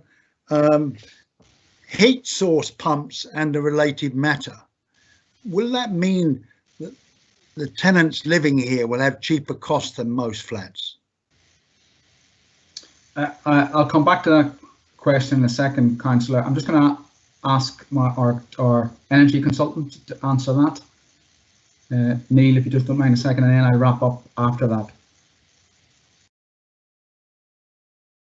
Good evening. My name is Neil Bates from Stantec, Senior Associate on Mechanical and Electrical Design and Energy Performance. In terms of running costs, no, it would be a very similar type of running cost to if you think of a traditional house with a gas-fired boiler built to modern standards. Air source heat pumps operate with an efficiency of about 250–300%, depending on the ambient conditions. And at the moment, gas is about 3 times more expensive than electricity to buy. So if you swap out your gas for an air source heat pump, it's about the same in terms of running cost. Okay, you lost me there. Just I won't dwell on it, Chair. Everyone believes in heat source pumps, and we're told it's a lot cheaper. So 2 questions really. Do you have gas in this site or not? There's no gas on no this gas, site. as I thought. Okay. So the pump somehow gets the heat from below. Why isn't there a related saving to the tenant? The heat gets the system gets heat from the air, so it draws the air over a coil, refrigerant cycle like your fridge in your at home, draws that heat out of the air and circulates that around the building. In terms of running cost, as I said, it's very similar. You get very high carbon savings because you're you've got a central plant as opposed to individual equipment per dwelling. So that's where the most carbon savings come in. Okay, that's very clear. Thanks very much. Can I go back to Kieran, please? Kieran, the last two more questions, really. You talked about in your presentation associated parking. You alluded to a consultation and the ability to park in future. I think the objector is making a fair point. He's lived there for a number of years, and the report implies, I hope I'm not misleading people, that people can carry on parking in future. So when the objector says he has to come home every night, keeping his fingers crossed there'll be a bay, is that an accurate statement or not? I don't think that's an accurate statement, Councillor. I think that we've done various parking surveys, and again, I can ask my transport colleague if you want more detail. No. We've done various parking surveys. Sorry, let me start again. Currently, there's no control on the estate. Anybody from anywhere can come in and park. We understand that, yes. And I think that's one of the. That's a fair point. Okay. Yeah. My final point is all embracing, and you've been very patient, Chair. There is a hint of shadowing with some of these large blocks, and I'm wondering whether the shadowing aspect has any link with the suggested antisocial activity or a hotspot for fly tipping. I'd like to give you an opportunity to address those objections. Thank you for the opportunity, and again, I'll ask Lyndon if I don't sweep up everything maybe to come in. Currently, you know the estate, Councillor, so currently there's a central 11-storey tower, garage, courts either side, and parking areas. There is a walk through the estate from Bedfront Lane to the public open space to the rear, through the site, to the left-hand corner, left-hand side of the 11-storey tower block, unsupervised, and I believe from what I've heard from housing management officer and residents that I spoke to that there's a problem there. The scheme as designed has been designed. We're looking to get secure by design from police. Needs to deal with that. And one of the key things that came out was keeping that walkway through the site as a direction of travel. But the blocks put front doors and windows facing onto those areas. There is an access up to the disabled parking bays. There's an active frontage. And then there's a proper paved access to the rear. Will it stop fly tipping? I would like to think it would, but you know as well as I do that fly tippers will do what they want to do. Having the introduction of residential properties here overlooking those spaces, I think will go some way, if not the whole way, to stop the fear of that happening. You like to think it'll police itself. Sort of hope that sort of answers. Chair, thank you very much indeed. Thank you, colleagues. Yeah. Okay. Right, gentlemen, I have no questions for you, so therefore we can relieve you and now move on to the officers. Thank you very much, Kieran and Andrew. Thank you. Okay. Yeah. Right. Okay. Let's move on to Kiri. So, Kiri, a more in-depth presentation, please, and you might want to pick up some of these salient questions that have been asked. Thank you. Yes, thank you, Councillor. Is the presentation live? Yeah, we can see it. Great. Okay, so as we've discussed, this is an application for development at Frank Tower Court, which is an existing housing estate in Feltham. The proposal is for 102 new homes for social rent. It's a 100% affordable housing scheme submitted by the council's housing team. You can see here the location of the site. It lies to the north of Bedfront Lane and immediately to the south of Cleveland's playing fields. These are the existing 4-storey blocks along the side. This is the existing 11-storey tower. This is an aerial view of the site. You can see some of the garages along here and here. These are photos of the existing site. You can see the existing estate comprising the 11-storey tower here and 2 4-storey blocks that run along the side of this.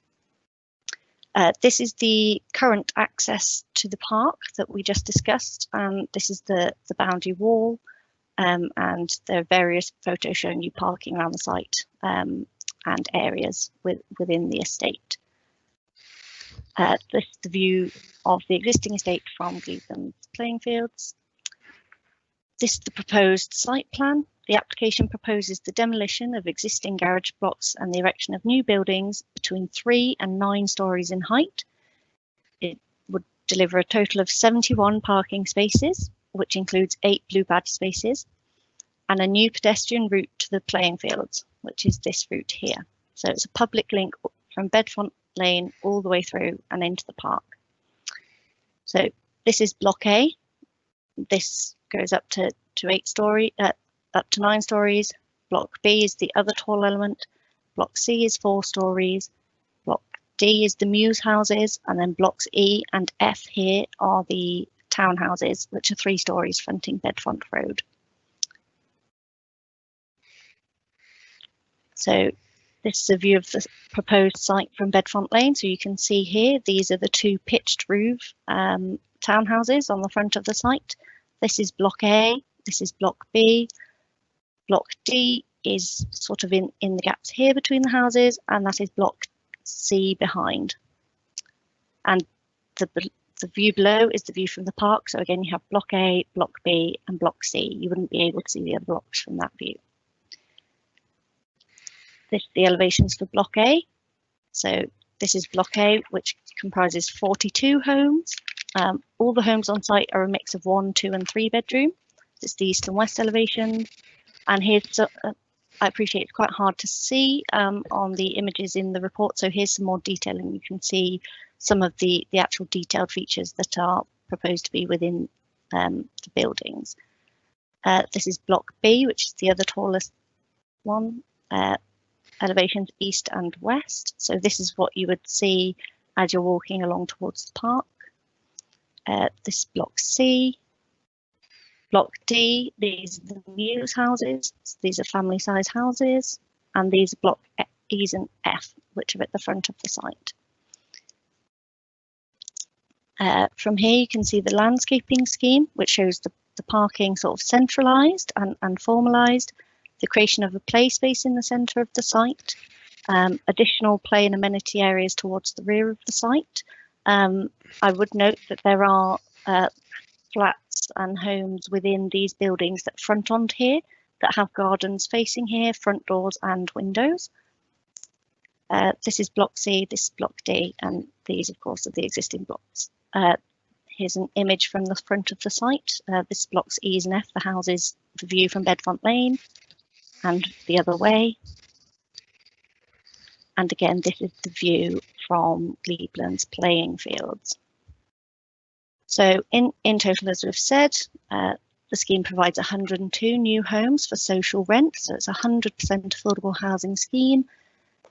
We believe the proposed flats would provide an acceptable standard of accommodation in a sustainable location. And as we've heard, it's a highly sustainable scheme, achieving an 83% reduction in emissions. We're of the view that the proposed buildings are considered to be designed and located to ensure they do not detract from the character of the area, and they would not harm neighbours' living conditions or have any transport impacts that would warrant refusal of the application. We are recommending approval. I would draw your attention to the addendum, which we have discussed briefly. This did clarify that the homes will be social rent. It altered one condition just to change it from prior to commencement to prior to above ground works, and it referred to the representation received from the objector who we have heard from tonight. I would clarify the second objection we received today did refer to the parking standards, and I'd just say that though the parking standards referred to by the objector are the 2016 parking standards, and the parking standards referred to in our report are the ones within the intent to publish London Plan December 2019. So they're the more up-to-date ones. Okay. Okay, can we finish? Yep. Right. Okay. Councillor Richard Foote, questions to the officer. Right, nearly there. Thank you, Chair. Yeah, just a couple of things. I mean, this development is in fact a development which was part of the original Highfields development in Feltham High Street, etc., all built about the same time, and in the mid 1960s. For information for those who don't know, Frank Towell was a very enigmatic man that was chair of housing throughout the 1950s, and was really the person that brought these developments into place. But the question surrounds actually that Highfields, many people will know in the early 2000s that a lot of infill was built in there, and this was around the fact that the development that goes back to the 1960s was built with a density per acre ratio, which was much, to get this round the right way, higher than we're using today. We were using, we had we were only able to build a certain amount of properties per acre, based on the room densities of around then. Now that has changed, and it had changed, which meant we could develop Feltham, and I'm presuming that this is exactly the same for Frank Towell Court, that the density per acre has changed, which enables us to actually make this development. And if you look at it, it's the current one is wide open spaces on, you know, in relation to. Right, Richard. Questions to Kiri, because we're going to have a separate debate. Yeah, no. After all The the question questions. was, am I right in believing about the density per acre, the room density per acre?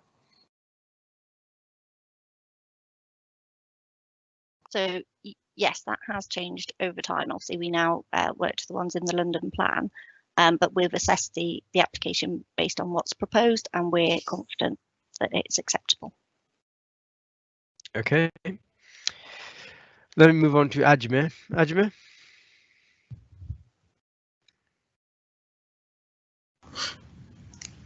I thank you, Chair. Hi, Kiri. Just a couple of questions just to satisfy my curiosity. The block of garages which are being demolished and where these buildings are going up on, I didn't get how many there were, but is it adequate space? It won't be causing overcrowding, will it, in this particular site? And are the size of the houses and apartments and flats, are they adequate sizes? That's one question. I'm going to do a couple altogether, if you don't mind, please. Yeah. Okay. I have got, and this is probably a silly one because you probably all know the answer to this and I don't. On page 14, 5.14, it says Heathrow have requested a condition relating to bird hazard management plan to be attached for any permission. I don't know what that means. If you can explain that to me, please.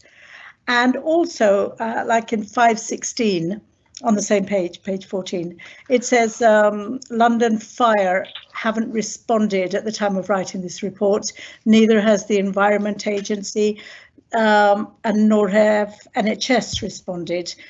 Does that mean that you're waiting for their response and we can't go ahead until then, or have you spoken to them already?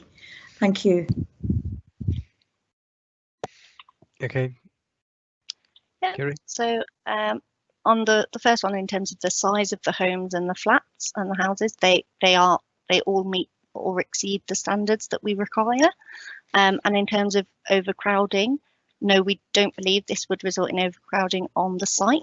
As we've said, we're confident it complies with the density within the London plan, and also, as detailed in the report, there is more than sufficient amenity space within the site to cater for the existing and new residents.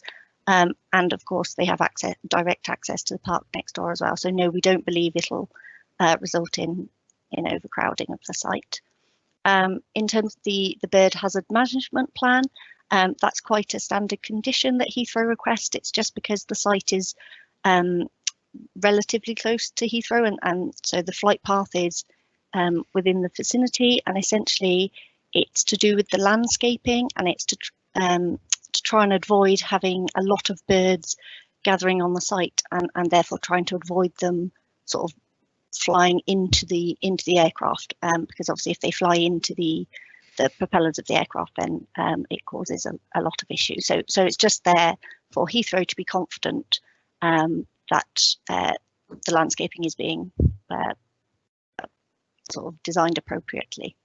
It's quite a standard condition we put on most applications as soon as Heathrow requests it. Then in terms of your other queries regarding the consultations, no, we haven't received responses back from them. Again, that's not necessarily unusual. Generally, the Environment Agency will only respond to us sort of if they had an issue.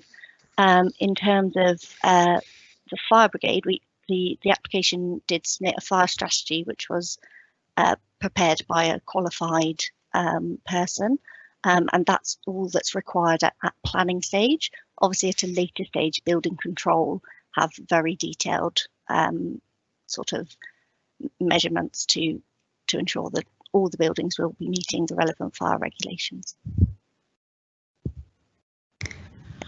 Thank you. Seeing I lost connection in between again, I'm not going to ask you to repeat it because I can't vote. I'll read it in the minutes, your responses. Thank you for that.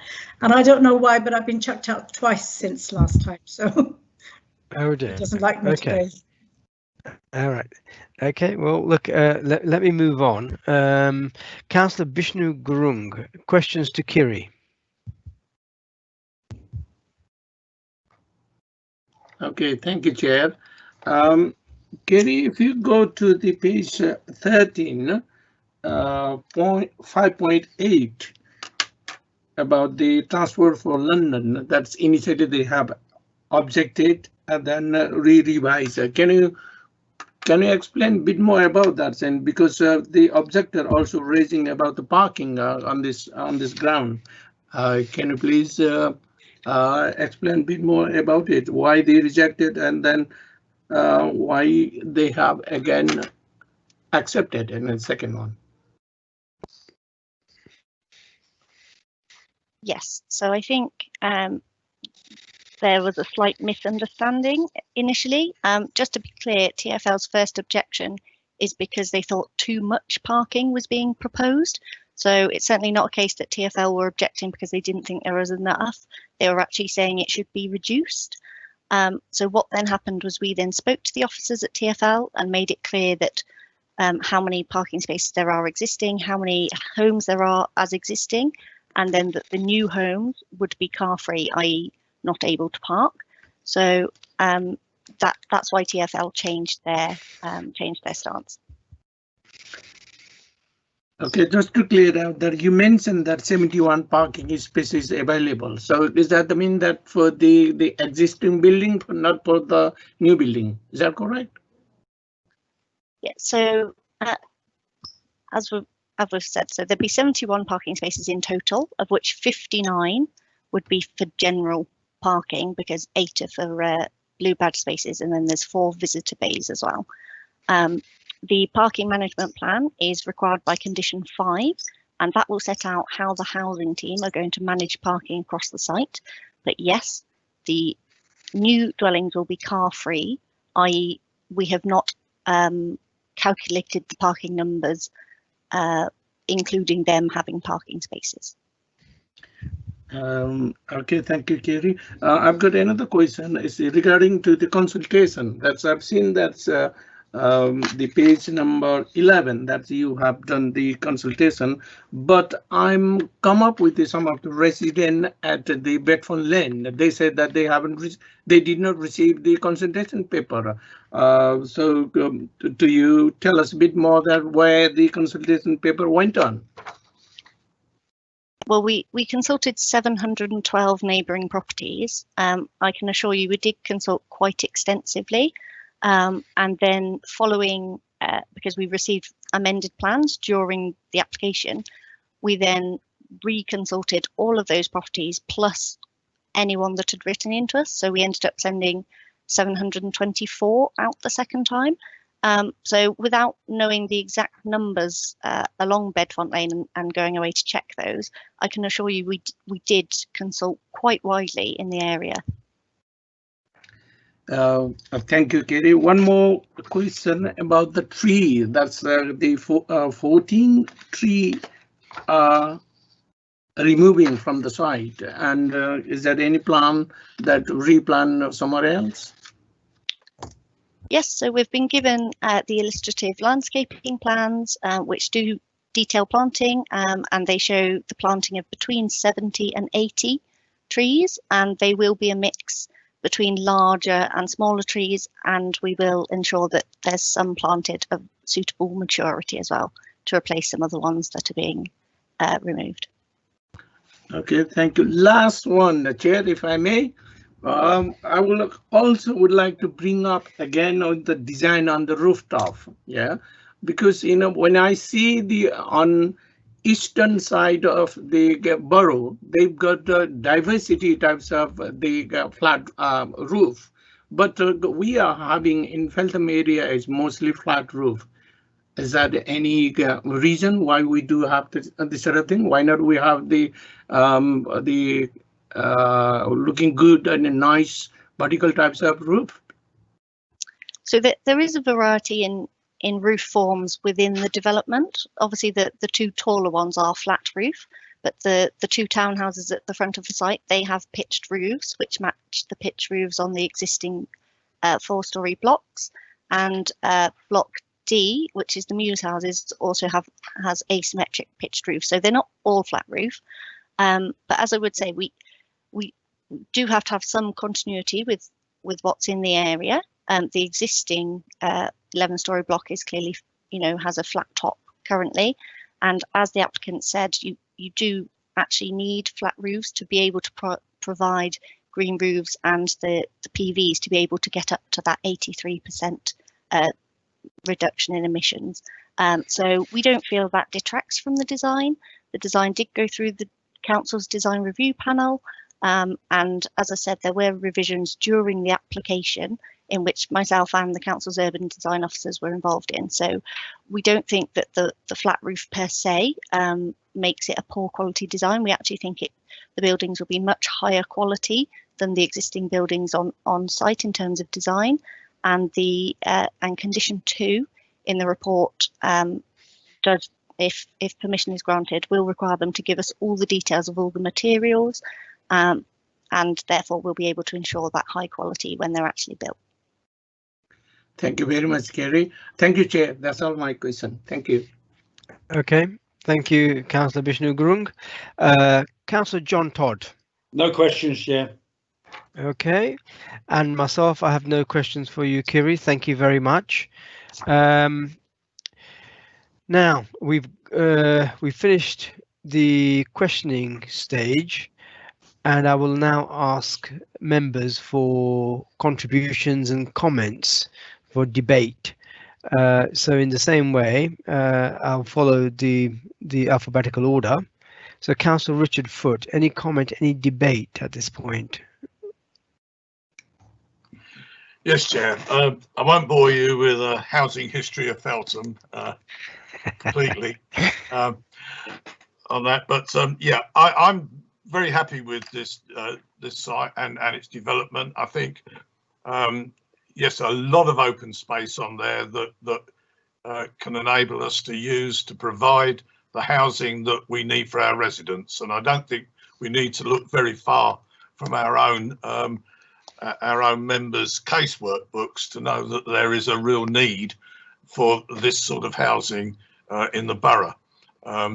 As far as the development's concerned, considering this development was built in the early 60s, I think that it was very modern for its time, and the development that's coming in is matching it, especially with the way in which the two 9-storey blocks will be very similar to the 11-storey block that exists there. So, you know, the way in which it's been matched in on the site, I think is very good. You know, it will be not looking like something that's been stuck on the end. It will merge into the whole estate, and I think it's a great benefit to those who are on our waiting list and to the existing residents. Okay, Councillor Richard Foote, thank you very much for that contribution. Councillor Ajmer Garawal. Thank you, Chair. Just to say, I think it's a nice, thoughtfully put together plan, good amenity space, and as Councillor Foote said, very sorely and badly needed development. So seems a good idea, but overall I'm happy. I've got to read up on my answers which were given about Heathrow and the birds and that, but apart from that I'm fine, thank you. Okay, thank you. Let me move on to Councillor Bishnu Gurung. Bishnu? Okay, thank you, Chair. First, I would like to thank to the officer who brought up this development and finding out the space behind this tower. This is great development for the local resident as well as the our housing places. So it's good, and I would like to thank you very much for the officer who brought up this thing. Thank you, Chair. That's all. Okay, Bishnu, thank you very much. Councillor John Todd. Yeah, thank you, Chair. Overall, I think it's a very good scheme. But what's more important to me, we've had people come and object. We've tested some of those objections, and I think some are not sustainable. I noted the comments made by, I think his name Kieran, the chap who gave evidence to Mr. Smith, how about the estate, the parking is ad hoc at the moment, there's no structure. The implementation of a footpath which will have people moving throughout the estate. I think there's a lot of thought and care gone into it. There's certainly no major prohibited objection, and I'm all in favour. Thank you. Okay, Councillor Todd. Okay, myself, there's no comment and no debate. So really, we've gone through the debate element, and we're now into asking for people to make a proposal, and the officers are recommending approval. Can I get somebody to move an official proposal and then a seconder, and then we'll go to a vote? I'll move that we support the recommendation from the officers, Chair. Okay, thank you. I will second the recommendation after recommendations, Chair. Thank you, Councillor Bishnu Gurung. Okay, we move to the vote. As I said earlier, Ajmer, the legal advice is that you cannot vote. So I'm going to move straight to Councillor Richard Foote. In favour of the officer's recommendation? Thank you, Chair. Yes, I've been present during the whole of the debate, and I vote in favour of the recommendation. Very good. Thank you, Councillor Richard Foote. And in the same way, Bishnu, that you've been present, yeah?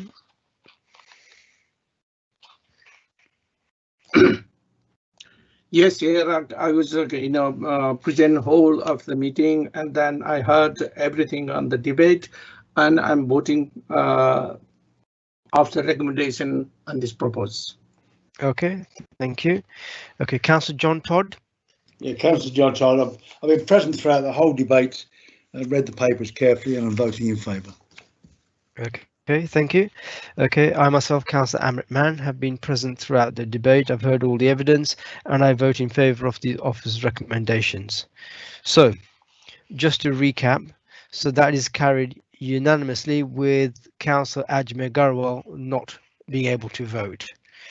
So, colleagues, and I'm crying. That's we are also actually missing you in terms of your input, because obviously that's the whole reason for us, all of us, being here. But unfortunately, technical gremlins have spoiled the evening. But let's carry on. I want to ask the members, because I know it's now been just over 2 hours. Do you want to have a comfort break? Yeah. Okay. So we're going to take a comfort break. It's now, shall we say, 7 or 6:50. So we will reconvene for 7 o'clock. Okay. Chair, Right. can I remind all councillors before they go to please turn their cameras off and mute themselves? Okay. So cameras off and mute yourselves, colleagues. Thank you. And we meet at 7 o'clock. Thank you.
Okay. So who have we got back? Councillor Ajmer Garwal. Is your connection much better now, or are you still having difficulties? Seems okay. It's been since the last fifth time it went off. Okay, well, fingers crossed, right? We can get you for the whole debate. Councillor Todd, you're okay? Okay. Let's thanks. look at, Councillor Bishnu Gurung, are you on?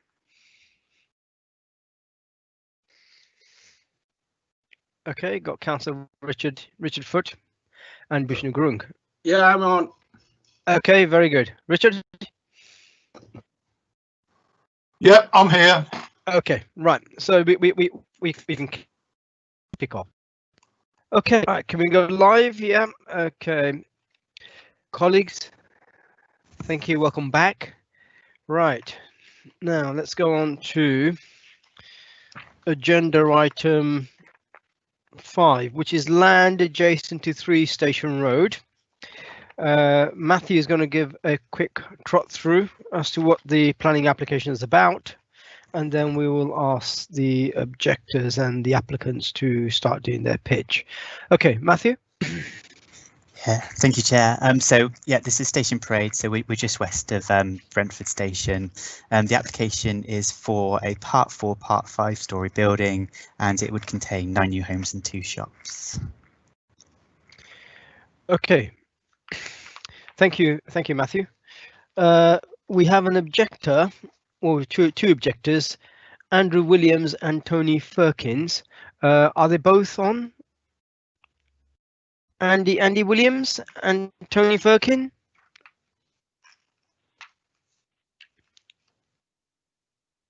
Hello, Andy Williams, Tony Firkin, the objectors. Andy Williams is on, yes. Okay, well done. Okay, so and Tony is do you know if he's on? He should be.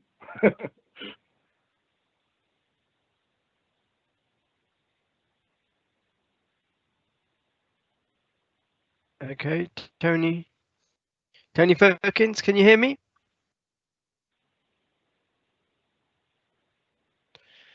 No, I think looks like we've lost Tony. Chair, I can't see that he's dialed into the meeting. I can see Mr. Williams dialed in, but not Mr. Firkin. Okay, or did we have Tony Firkins' written thing that we can read out? If you, I can make contact with him. Yeah, if you can, that'd be good. Yeah, we did a test with Tony Firkins earlier, yesterday, and he got through fine, so should be able to get through. Should be able to go through. Yeah, that's fine. But I think for democracy's sake, if he's the objector, we have, or rather, hear him in person. Yeah. So we'll give it a couple of minutes. I've got his speech, so Chair, just in case you need it read out. Okay, that's in the worst case scenario. But if we're trying to make contact, let's see if we can raise him. Yeah.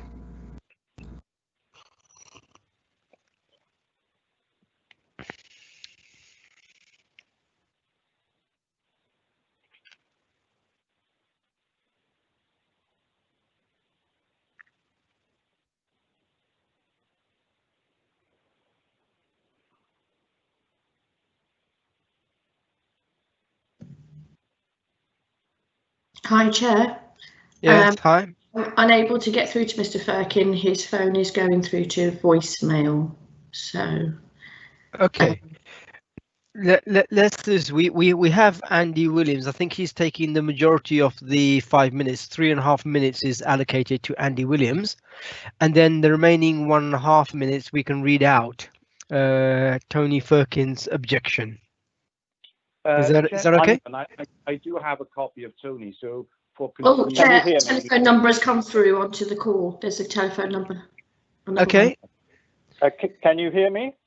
Sorry, is that Tony Firkins? Yes, this is Tony Firkins. I'm now on the call. Okay, excellent, excellent. We've been waiting for you. Okay, so Andy Williams and Tony Firkins. Yeah, no issues. Andy and Tony, you have 5 minutes. Let me know when you're ready. And I think it's Andy to speak first, or is it Tony to speak first? I will speak first, Chair, as you said, for approximately 3.5 minutes. Okay, that's fine. Whenever you're ready, let me know and we can kick off. Okay, we're ready now, Chair. Okay, let's go. Thank you all for the opportunity to speak about this proposal. I speak on behalf of the residents of Church Walk, other members of the local community, and am strongly supported by both Brentford Voice and the Brentford Community Council. We object to the principle of this proposal, which is on a greenfield site that has not previously been developed, and we have 3 main areas of concern. Firstly, the principle of the development. Planning Officer's report is incorrect regarding section 7.5. The site has been greenfield since at least the Second World War, and we can find no substantive information of any meaningful development prior to that. So this greenfield site is a long-standing and ecologically important feature in terms of climate change, drainage, and community health. We had expected the planning application would have included a detailed arboricultural and ecological survey. However, this was sadly lacking. As such, the development would be contrary to the spirit and word of policies within the developmental framework provided at national and London-wide scale by the Hounslow Local Plan and Draft Great West Corridor Local Plan Review. This proposal involves the net loss of a large number of trees, contrary to the Hounslow's Greener Borough Framework, which was adopted unanimously by Hounslow Cabinet in January 2020. Secondly, design and appearance. The officer's report doesn't mention a crucial feature of this greenfield site, which is that the frontage begins at the highest point of the neighbourhood, 17 metres above datum. The adjacent retail units are 1 storey high, whilst compared to them, this proposal is 4. This is contrary to policy SC1 of the local plan and ignores the amenity of residents and the character of the surrounding area. Again, the report neglects to mention the adverse impact of the proposal upon the adjacent conservation areas. However, it would be clearly visible from the Butts, St Paul's and the potential extension to Orchard Road. The gap between the existing houses and the proposal is stated at 18.95 metres, which is only just within the standard required, takes no account of the considerable proposed height, denying custom and practice from many councils, and does not define mentions. The submitted daylight and sunlight report incorrectly assumes that Church Walk has no living areas that back onto this 5-storey development, and the location of all the houses are to the southwest. Most of the affected houses, in fact, do have rear roofs, which are used almost exclusively for daytime living, whilst at least half the houses on the street are in fact due east.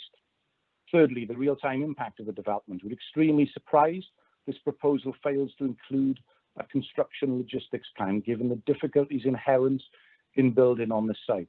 This report should include details of the road closures, the thousands of pedestrians and vehicles each rush hour, and relating to the movement of materials in and out of the site safely.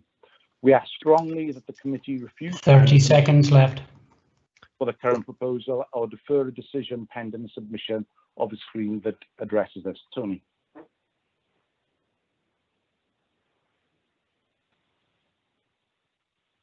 Tony?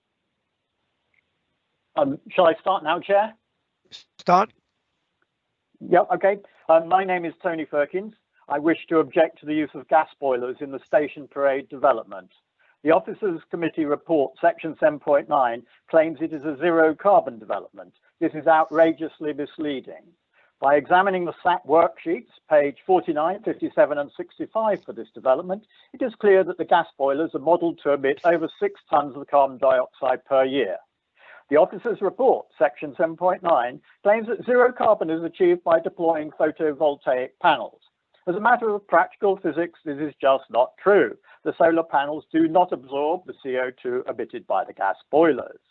And even with the council's dodgy carbon accounting, the development can only be claimed to be zero carbon by using a completely outdated and discredited number for the emissions for electricity. Indeed, the Mayor of London has encouraged councils not to use this outdated number for the last 2 years.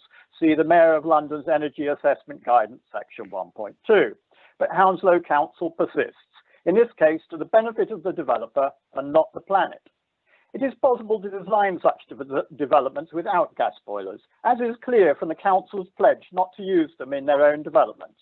Once built, it will be much more expensive to remove the gas. It will be much more expensive to remove the gas boilers to protect the climate. Please ask the developer to rethink the energy design of this development. There is a climate emergency. Act like it. Thank you. Okay, Tony and Andy, thank you very much, but bear with us on the line because we may have questions for you. So let me go to Councillor Richard Foot. Richard, any questions for the objectors? No, not at this time, Chair. I mean, they've raised questions that I would need to ask, but not of them. Yeah, thank you. Okay, fine. Councillor Ajmer Garwal, any questions to the objectors? Thank you, Chair. No questions at this time. Okay, thank you. Councillor Bishnu Grung, any questions to the objectors? Thank you, Chair. I have no question for the objector. Thank you. Okay.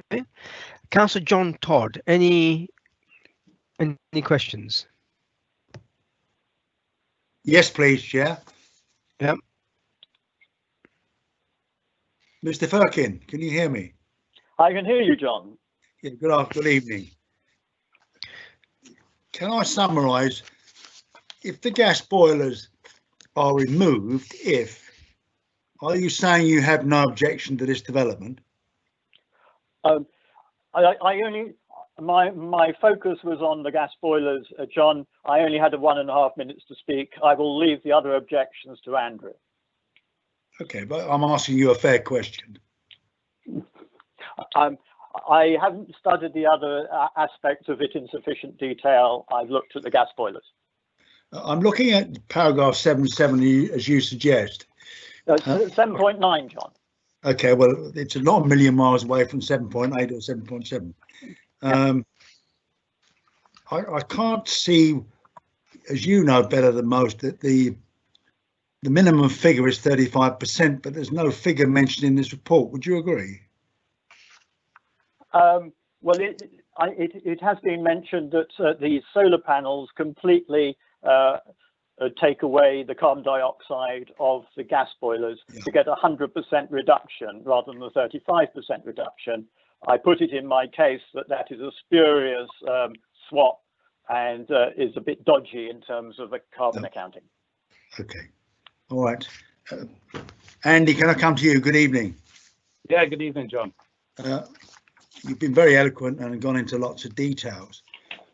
I don't know the area. I've driven past. What do you define as a greenfield site? Well, for me, my personal answer was an area that's a natural green habitat and has been for a substantive period of time, which is used to help our health and well-being. Okay, well, that's fairly fair. And you mentioned a number of reports, ecological and agricultural. I mean, what is this? Is it simply dead land at the moment? Is there public access, or is it ring fenced, or what? It's quite interesting because historically the houses on Church Walk were able to access it, and it was commonly used. In fact, historically, from admittedly it's hearsay is perhaps a slightly negative way of putting it, but there were it was used as an orchard and allotment. So it's been of limited use, but certainly historically it hasn't been a derelict site. No, but from the map, and it's not the best map I've seen. I mean, do the residents of Church Street still have access?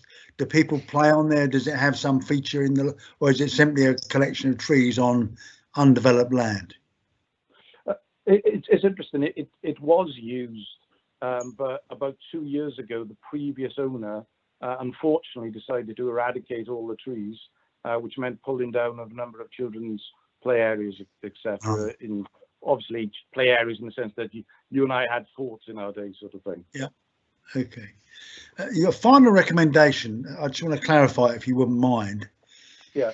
And I hope I'm not misquoting you, but you say it should be adjourned for another scheme. I hope I'm not misquoting you. So are you saying you accept that the development will take place on this site, or what? I think our starting point is, we're part of a community that wants to be positive and work with everyone. It is a clear greenfield site, and our preferred option is it maintains that status.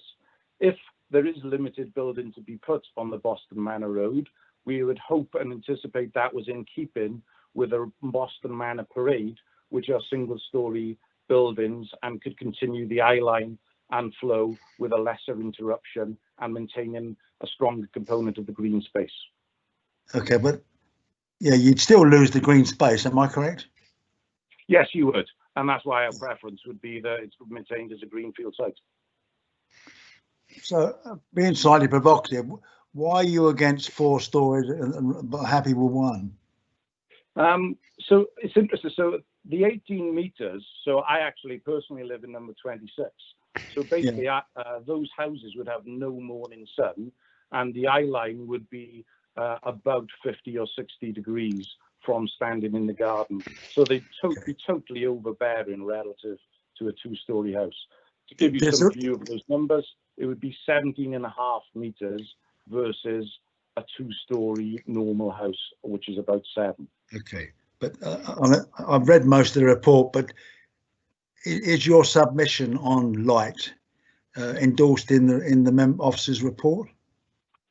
It's not, because there isn't an assessment done, and the assessment that is done is factually inaccurate in stating the buildings being north-northwest, whereas most of them are actually due east. Okay. It's an inaccurate statement. Okay, you've been very helpful. Yeah, getting back to the ecological and agricultural reports, what evidence have you got there are things that are worthy of note, if that's the right expression, on this land? Yeah, are there friends of this greenfield site, that sort of thing, or not? There aren't friends of the site, but just to give you an example, we've seen herons there. There's a reasonable amount of wildlife and fruit trees which historically have been picked. We are not trying to claim something that's unrealistic.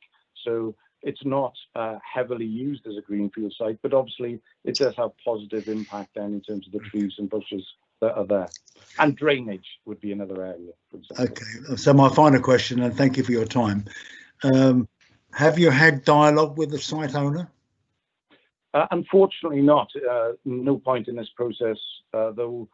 In fact, we weren't able to have actual consultation with the planning officer themselves, even though we asked for that, which was quite disappointing. So no, we haven't been able to have dialogue with either the site owner or the writer of the report. Okay, thank you to both of you. Thanks very much. Thanks, Chair. Okay, thank you, John. Okay, myself, I have no questions for you, Andy and Tony, so thank you. Let me now then move on to the applicant. Chair, sorry, it's Patrick here. I was just going to, we're coming up, it's 20:07.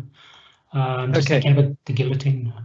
Okay, so somebody needs to move standing orders. John? Chair, John Todd. Ask the extended, please. Okay. Okay. Councillor Vishnu Gurung, you second it? Sorry. Moving a standing orders, yeah? That needs to be seconded. Seconded? Yes, yeah, I did. Okay, that's fine. So standing orders is moved, and that's agreed. So let me now move to the applicant, and the applicant is Joseph Kent. Joseph, are you on the line?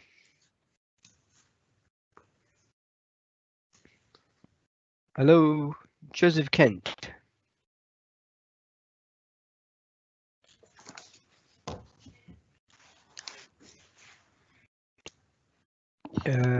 Joseph, don't you know you've got your mic might be off. Oh, my mic. Okay. Hello, can you hear me, Joseph? Joseph, are you on the line?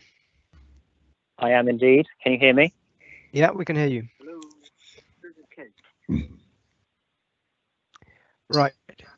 Joseph, you got 5 minutes. So whenever you're ready, let me know and we'll start. Right, I'm ready to go. Off you go. Good evening, Chairman and members of the committee. Thank you for offering me the opportunity to speak in support of the application. I represent Amrit Architects, agent for Cairns Premier Homes and designers of the Station Parade project. Amrit Architects were engaged by the applicant in 2018 to design and secure planning permission for a contemporary residential development. Upon consideration of the site's prominent location next to Brentford Railway Station, we felt it prudent to engage with the local planning authority at an early stage to ensure we achieved a scheme that would not only satisfy policy, but would be actively welcomed by the council.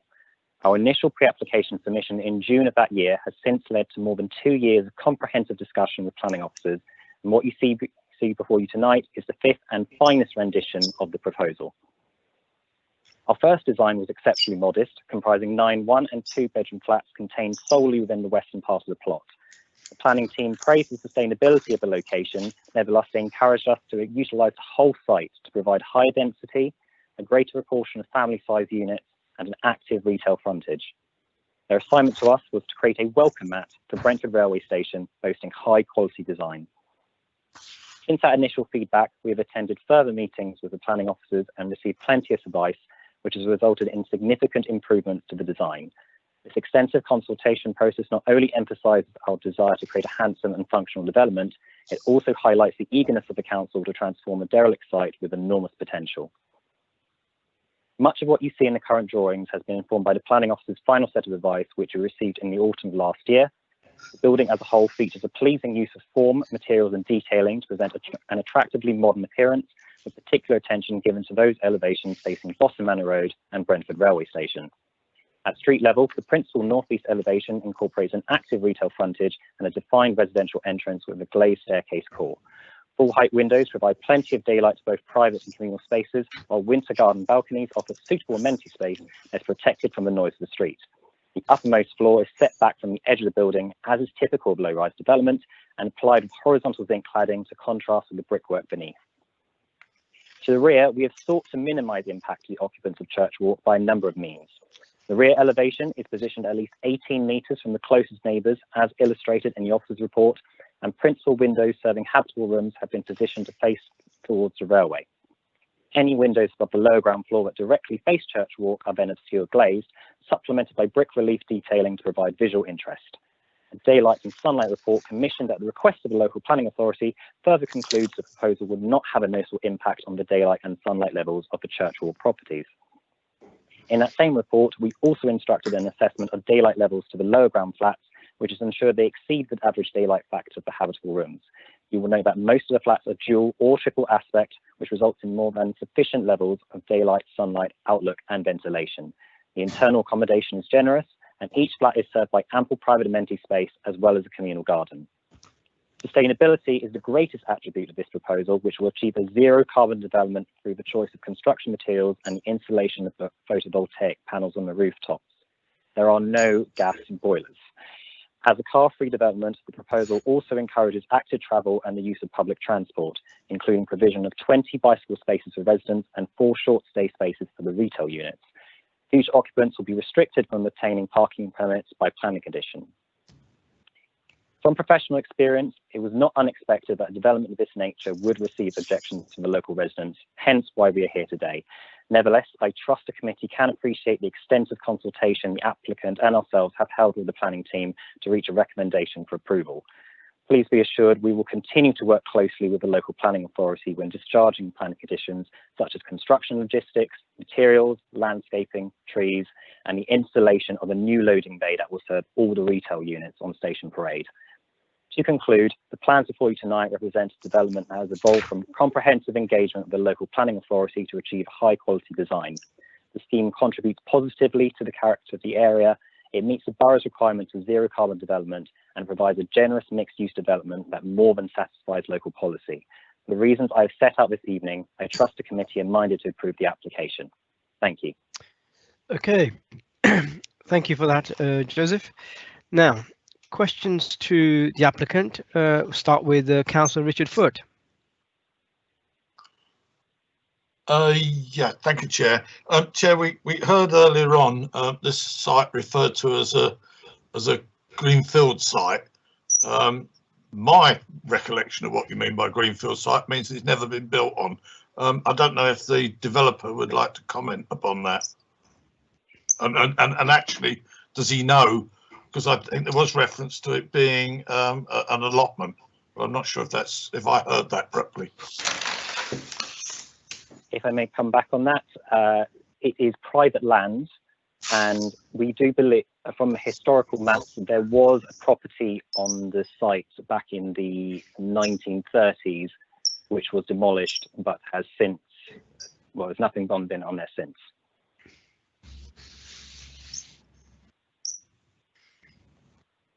Richard, any further questions to the applicant? No, that's fine. Thank you, Chair. Okay, thank you. Let's move on to Councillor Ajmer Garawal. Thank you, Chair. Now, I was just going to ask about the gas boilers, but the developer has assured us that there are no gas boilers in the development. Can you just confirm that, please? Yes, I believe the objector was referring to the original energy statement that was submitted with the application. This was before we were advised that the scheme should be carbon zero carbon, and we've since amended the scheme in order to satisfy that. Okay. Right. Let's move on to Councillor Bishnu Grung. Bishnu? Thank you, Chair. I have no question. Thank you. Okay. Councillor John Todd. Yeah, good afternoon, Mr. Kent. When did you submit your last energy statement? It was earlier this year, sometime over the spring or summer. Can you help me? How much has Hounslow Council assessed that you need to pay carbon tax, if any? They did make that an option, but we felt it was best to make the development zero carbon completely. So I'm a layman, bear with me. That's mainly because of the PV and electric power, I presume, is it? Yes, yes. So the solar panels, the photovoltaic panels on the roof provide all the energy required for the heating. Okay, that's very helpful, Mr. Kent, thanks. You've heard the objector, very detailed, comprehensive objectors, very much centred on the site and the value of the site to the community. I know it's private land. What do you say when they start talking about ecological importance and agricultural reports and matters in that vein? I would say there have been trees on the site. That is evident from going on Google Street View and look, but it isn't of. I would say the site has not significant ecological importance. It is private land. It's been fairly derelict and mostly overgrowth. Okay, I mean I readily accept what you say. Is there any? I mean, if it's private land, it's private land. But is there any public benefit or use apart from the trees? Not really. The site is quite steep in its topology, hence why we have a lower ground floor at the rear. It wouldn't be, my personal opinion, it wouldn't have much public benefit at all. No, okay, that's very helpful. Can you help me? I think it's Andy mentioned sunlight issues. I think you alluded to some reports in your presentation. Can you clarify that, please? Yes, so sunlight, the impact on the Church Walk properties was a concern for planning officer during this application, and they recommended we commission a daylight and sunlight assessment in order to determine whether there was any impact to the daylight levels in the adjacent properties. We had already submitted a shadow diagram which demonstrated that the dwelling would not be overshadowing, so hence because it was north of the church walk properties, but the subsequent daylight report has shown that there is not a noticeable impact to the daylight levels in those properties on Church Walk. And again, as a layman, do those reports indicate that the opinion given is subject to some sort of credibility index? Yes, it's a British Research Establishment guidelines. Okay, that's quite clear. Report. Okay, well, that's how about the comments about the construction on site? I mean, it's not normally a matter raised because that's part of the process of being built, but can you help the objectors on that point? There is a condition which you will see in the officer's report for a construction logistics plan. So that is a matter to be secured by condition, and we will work closely with the local authority in order to find the best solution to that. We do understand it is on a public highway and space is limited, but there is a solution to everything. Okay, no affordable houses here or flats? No. The affordable provision is for units of 10 or more. No, I'm aware of that. That's why. Okay, all right. And tell me this: the tree. Just to clarify, sorry to be so persistent. That's all right. There's some pictures of some wonderful trees there. Are any of these trees listed or subject to preservation orders? I don't believe so, no, but we are retaining those trees at the rear, and there is a condition, again, noted in the officer's report, where those trees will be protected. So what percentage of trees are being retained? I don't know the exact percentage. If you can refer to drawing P02C, the trees to be removed are marked in blue. Oh, well, I can't do that. I can't do that. Are some of these trees you're keeping rather special, or are they just in the right These position? are the ones at the rear, which are the boundary of the church walk properties. Therefore, they are important for the outlook of the church walk and to find the boundary. Okay. And my final question: were you directed by the council to keep one or more trees because of their interest or not? We weren't. No, that was not a comment from the council. All right, Mr. Kent, thank you very much for your help. That's all right. Thank you, Chair. Okay. Thank you, John. I have no questions for Joseph. So, Joseph, thank you for your presentation, and we'll now move on to the main presentation by Matthew. So, Matthew. Thank you, Chair. So if we move on to the first slide, you should be able to see the location of the site. It's due west of Brentford Station. Sorry, yeah. So yeah, there's the application site due west of Brentford Station. If you can see wording Church Walk on there, that's where Mr. Williams' property is. So he's in number 26, which I think you can actually just see. Yeah, that's number 26 highlighted there, so you can see where Mr. Williams lives. And as everyone's pointed out, Boston Manor Road sits higher than Church Walk, so there's a dip in land between from the front of the application site to the back of the application site.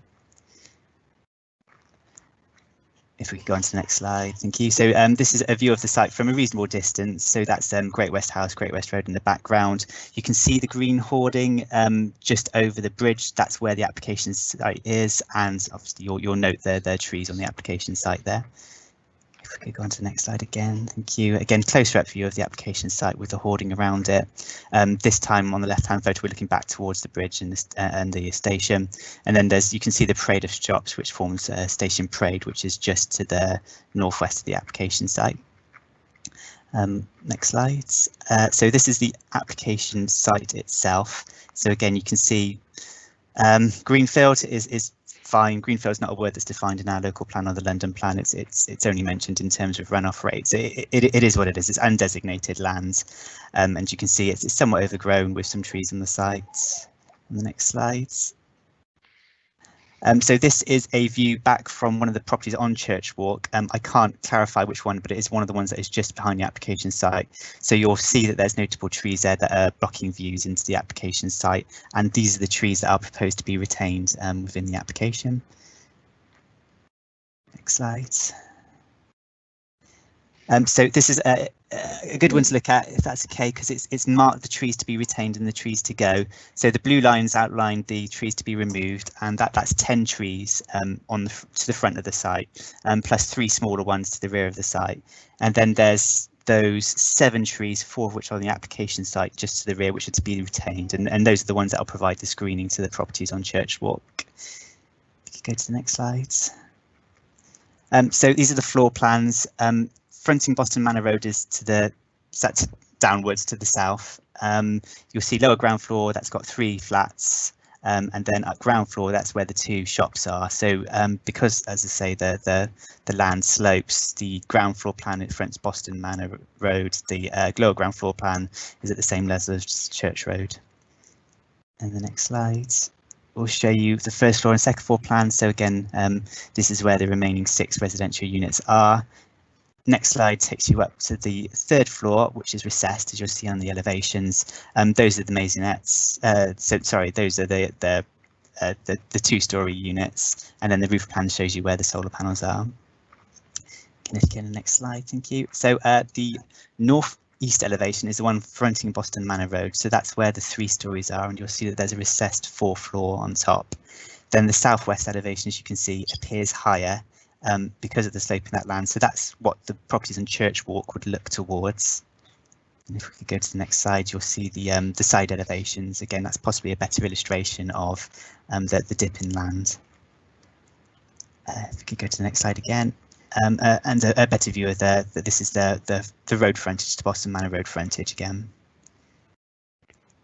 And next slide, more views. So again, these are the side elevations. So if we could just skip to the next slide again. And so this is the 3D view of the property. So this is looking back up Boston Manor Road towards the application site.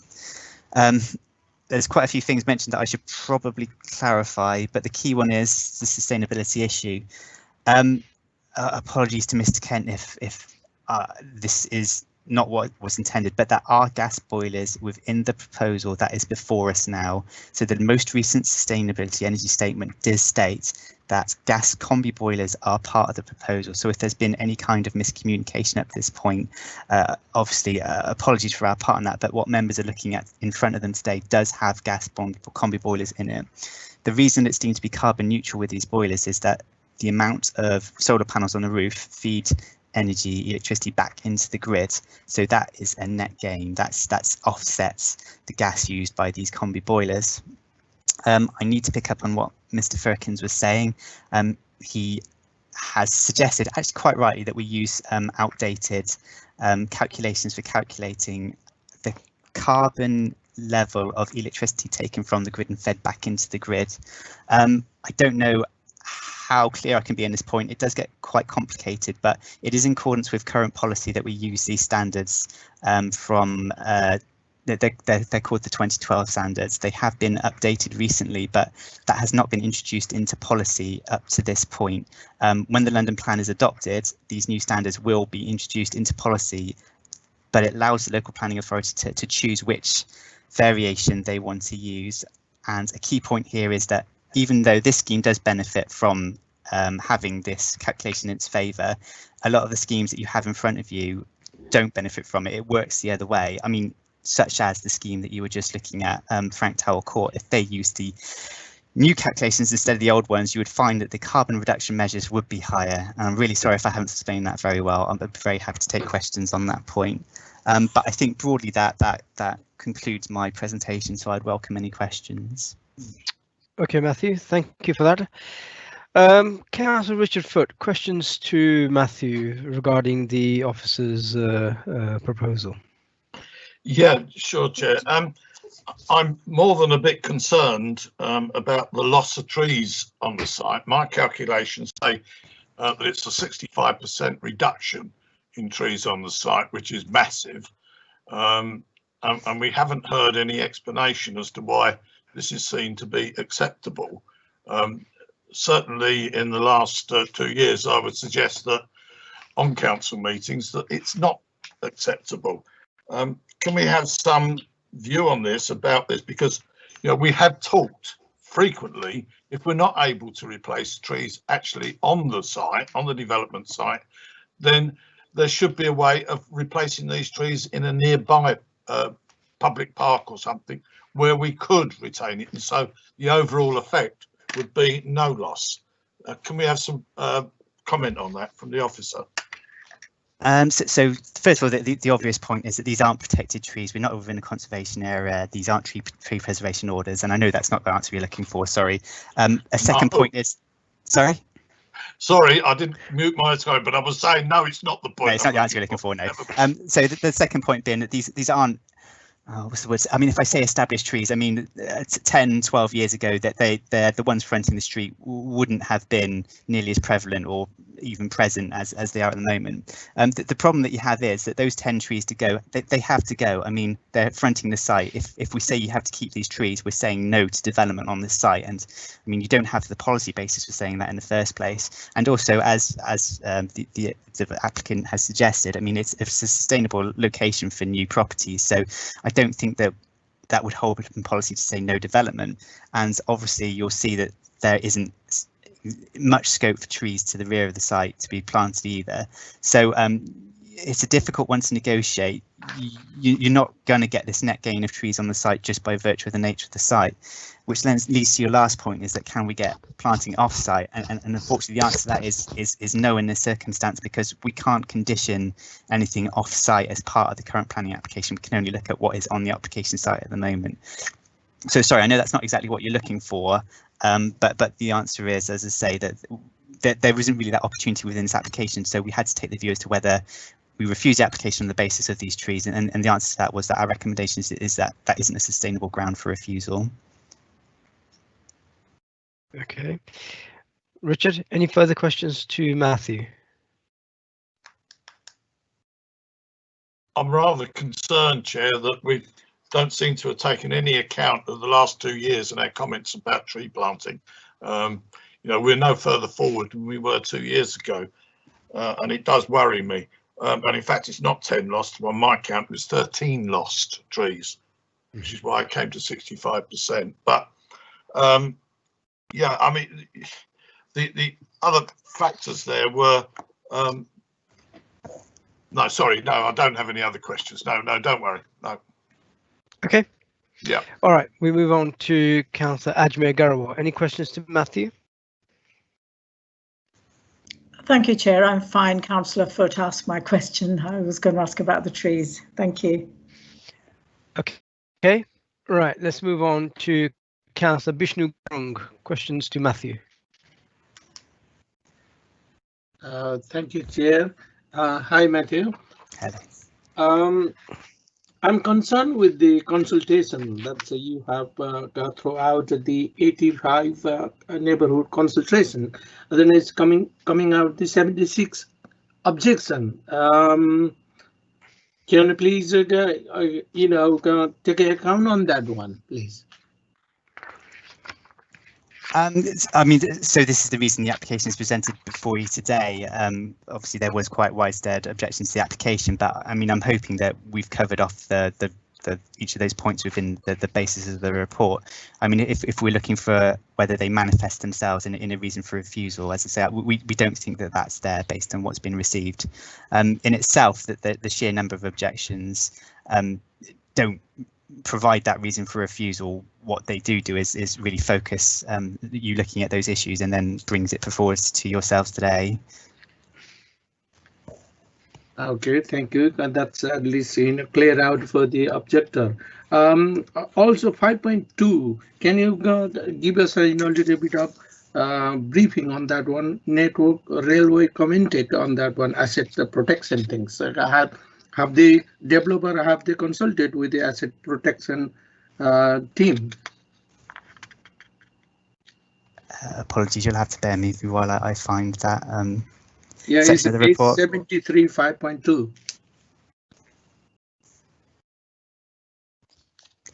So they've recommended the informatives detailed at the end of the report. So if I direct you to a page in the report, if that's okay, which I will do shortly.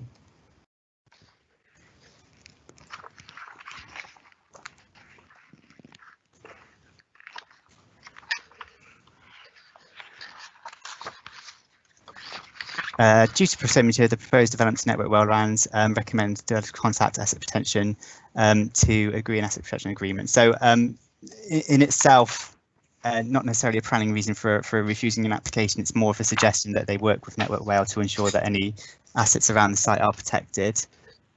This is due to the proximity to the railway line. So my understanding is that this is a relatively standard request from Network Rail in these situations.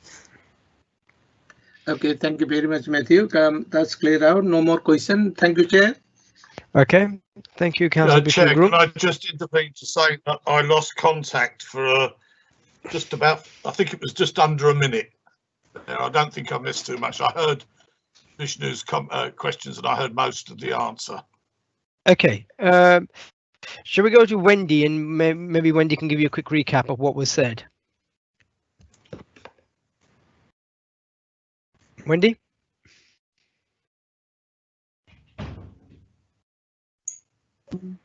Yeah, I'll just read what Matthew said.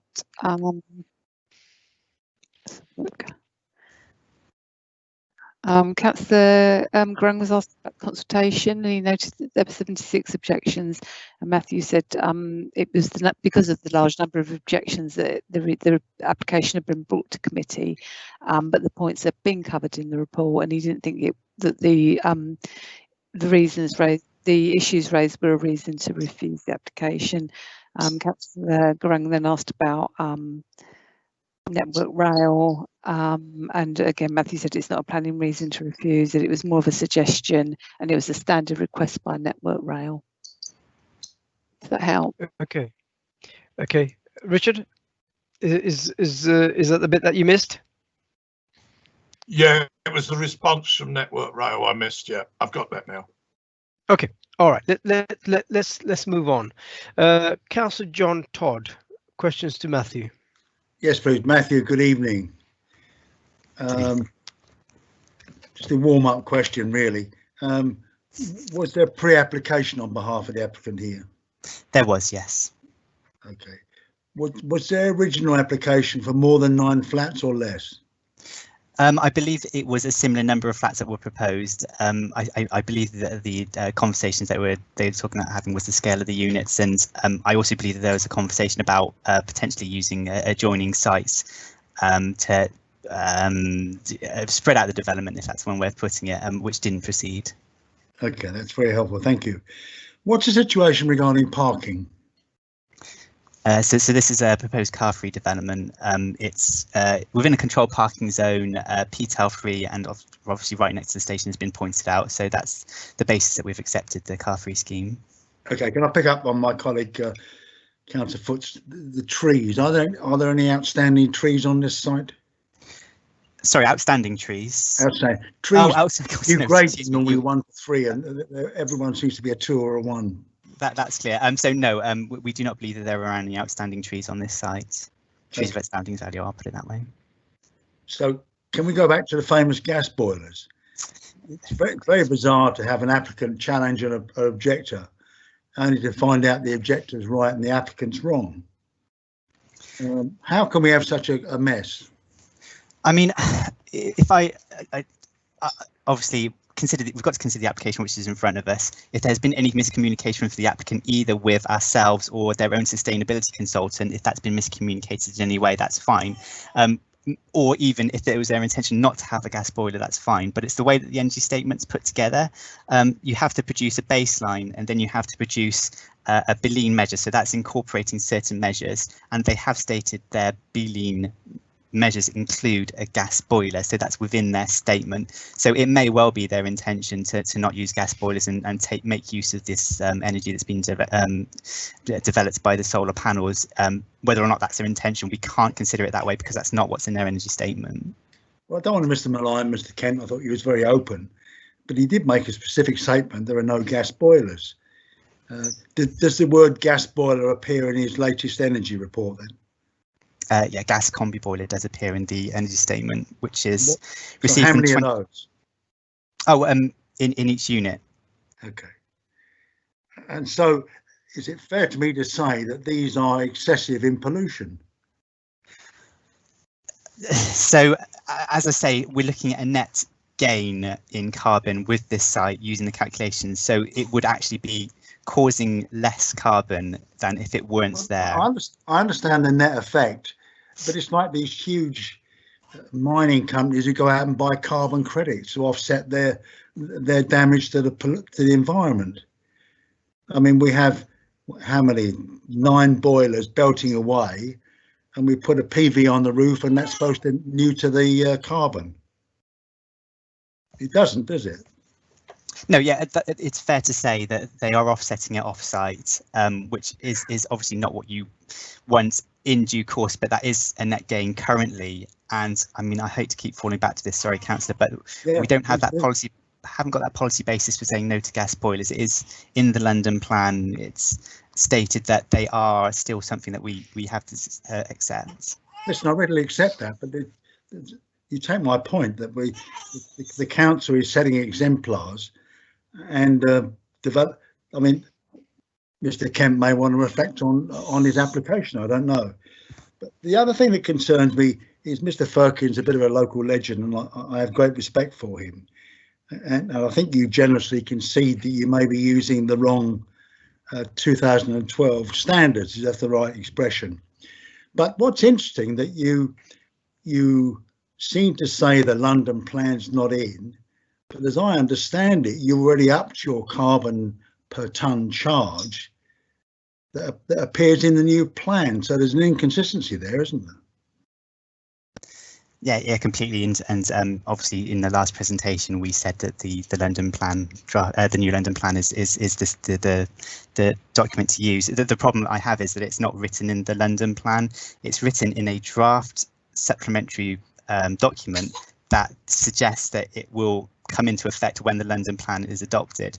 But I need to come back and stress a point. We have to be clear and consistent in how we apply these 2012 or SAP 10 calculations, and the scheme you've just considered would have been worse off with the new ones. Last month, sorry, Councillor, I know you weren't present at the last planning committee, but I'm sure you're aware of it. We had a scheme at London Road which would have benefited greatly from using SAP 10 calculations, and you would have received a significantly lower carbon offset fund calculation with that. So I'd be careful. Sorry, I need to be careful in how we apply that standard. It's worth reviewing though, and we will be doing that with our sustainability consultant. All right, it's not my baby crying. I'm looking at paragraph 7.7 on 76 down to 7.10. I'm choosing my words really. For people like Mr. Firkin and me, there's a lot of meaningless copy there, isn't there? You'd say, by way of example, the application was accompanied by an energy statement and SAB calculations to illustrate this. Well, there's no detail in the report. I can't work out whether it's 35% or not. Am I being too harsh or not? Hey, you're welcome to be as harsh as you want with our reports, and we'll endeavour to correct them accordingly. But in 7.9, it does say that these documents show an on-site reduction in emissions of 100%. So that's in the context of 35%. It is a 100% reduction over the 35%. Okay, listen, thanks for your help, Matthew. Thank you. Thank you, Chair. Okay, right. I have no questions for Matthew. So let's move on into the comments and debate stage. Councillor Richard Foote, comments or debate and debate. Thank you, Chair. Well, to say I'm confused would be understating, I think. I've heard one person say that there are no boilers on site. I've heard another person say, yes, there are boilers on site. I really don't know where we're at on that. Well, the tree situation is just unbelievable. I presume that this development doesn't draw any SIL or S106 money, because I can't see any reference in the report to that, either one way or the other. But no, I find myself quite confused by this this plan. Sorry.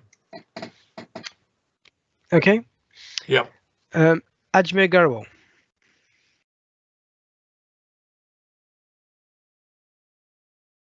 Ajmer.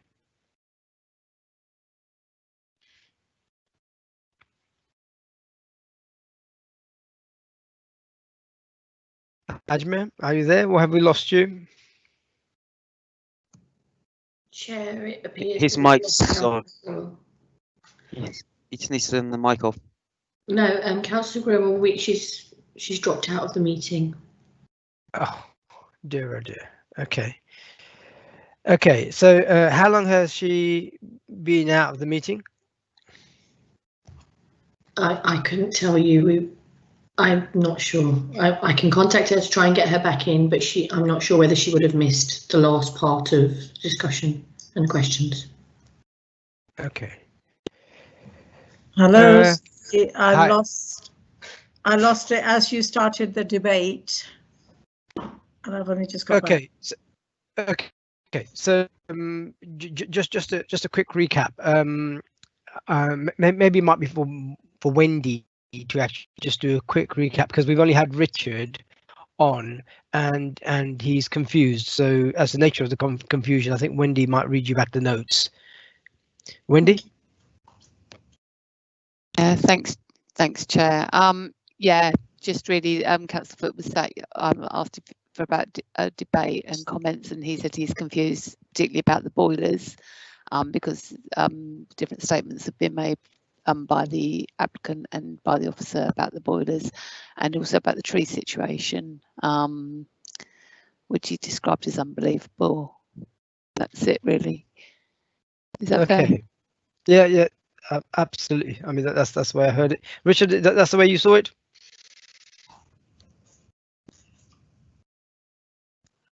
Can't hear you, Richard. You're on mute. Yeah, I was trying to get my thumb in the air to say yes, but yeah, that does completely cover it. Yeah. Okay, that's fine. So, Ajmer, we're at a position where it's really for debate or comment, and it's down to you, right? So you've had a recap for what Richard has said in his debate or comment stage. Okay, I think I agree 100% with Councillor Foot. I'm confused because I was assured that the gas boilers aren't there, then they are there, then they're not there. So, yeah, it's very confusing. Okay. Not happy with the answers. Thank you. Okay. Vishnu Gurung. Vishnu? Thank you, Chair. I'm satisfied with the official report. Thank you. Okay, that's fine. Councillor John Todd? Yeah, thanks, Chair. I've listened very, very carefully to all the objectors and been distracted by the gas boilers, which is very unsatisfactory. But it's not a killer to inhibit it. I find it difficult to get evidence to object to this application. That's the issue for me. Okay. All right. I also understand what Richard is saying, and in terms of where we are, I'd rather we run over that little particular point, because Ajmer is having the same difficulty, so that the confusion could be, shall we say, more explained. Matthew? Matthew?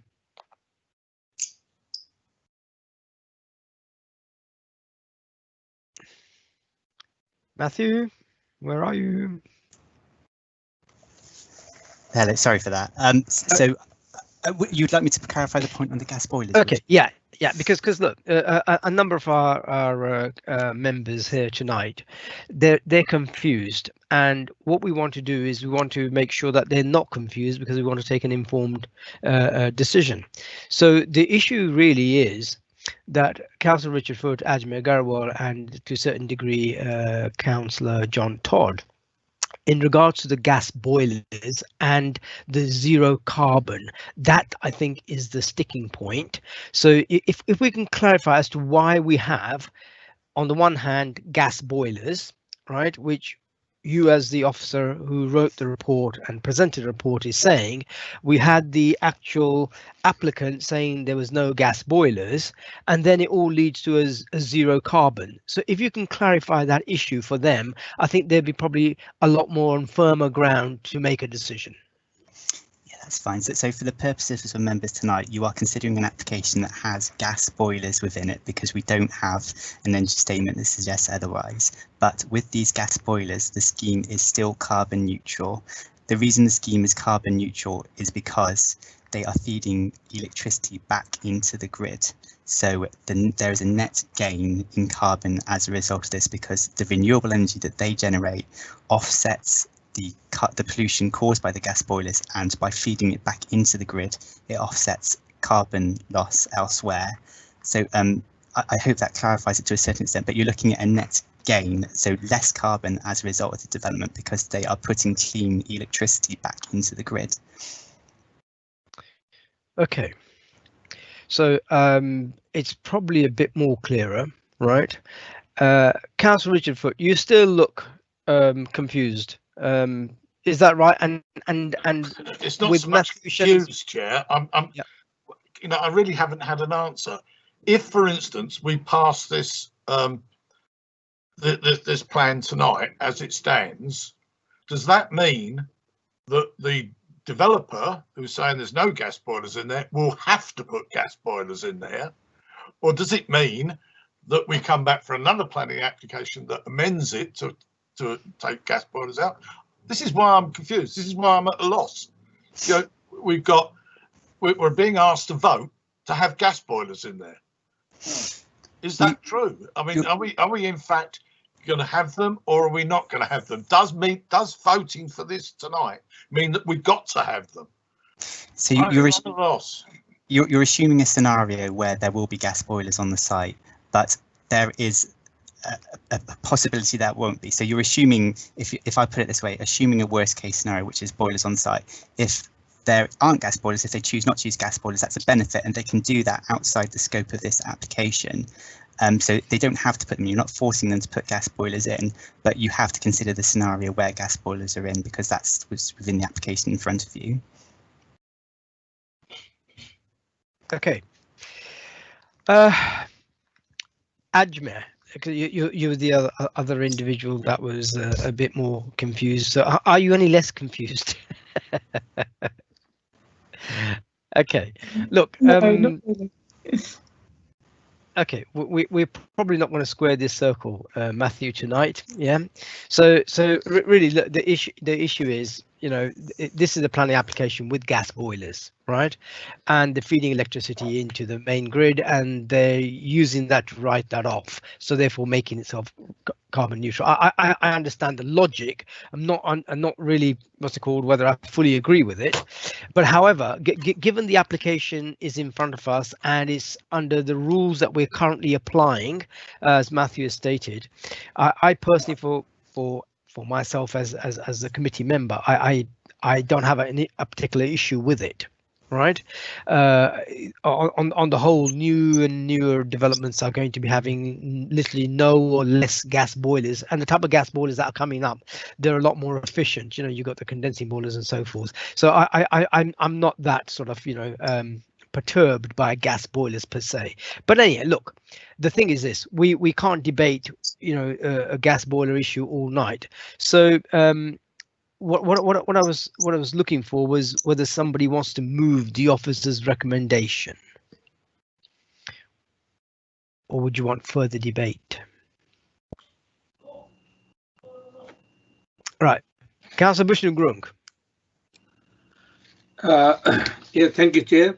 I would like to move the officer recommendation. Okay, is there a seconder? Right. Councillor John Todd to second. Okay, so let me go to the vote, and Councillor Richard Foote first.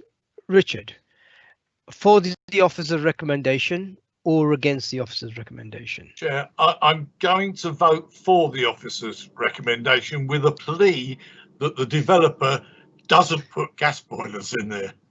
Okay. Councillor Ajmer Garrett. Sorry, Chair, Sorry. can I just interject? Could members also confirm they've been present or Oh, yes, yes. not present, but updated? Absolutely. Okay. So, Councillor Richardford, we've fallen foul of the prescription, right, that we state, so that you've been here all time and you've I'm heard all sorry. the evidence and so forth. Yes, Go on. I'm sorry. Yeah, I was so concerned about getting my bit in about the other end of the exam. Yes, I have been here all of the time except for a short brief period when I wasn't, and that was updated by Wendy's shorthand, adequate shorthand, I must add. And I'm voting for, but as I said, with a plea to the developer that he doesn't put gas boilers in there. Okay, thank you, Richard. Councillor Ajmer Garwat, and you have to stick to the prescription, Ajmer. Thank you, Chair. Yes, I have been here all the time, heard the debate, lost connection for a little while, but Wendy did update me on what I missed. And yes, I vote in favour for the recommendation. Again, saying what Richard said, if we can do without gas boilers, it would be great. Thank you. Okay. Councillor Bishnu Gurung. Thank you, Chair. I'm Councillor Bishnu Gurung. I confirm that I've been here throughout the meeting and I have heard everything, debate and everything. So I'm voting for the Council Officer recommendation for. Okay, thank you, Bishnu. Councillor John Todd. Hi, I'm Councillor John Todd. I've listened to the debate. I'm voting for the development of 9 flats, not a gas boiler. Thank you. Okay, thank you. Right.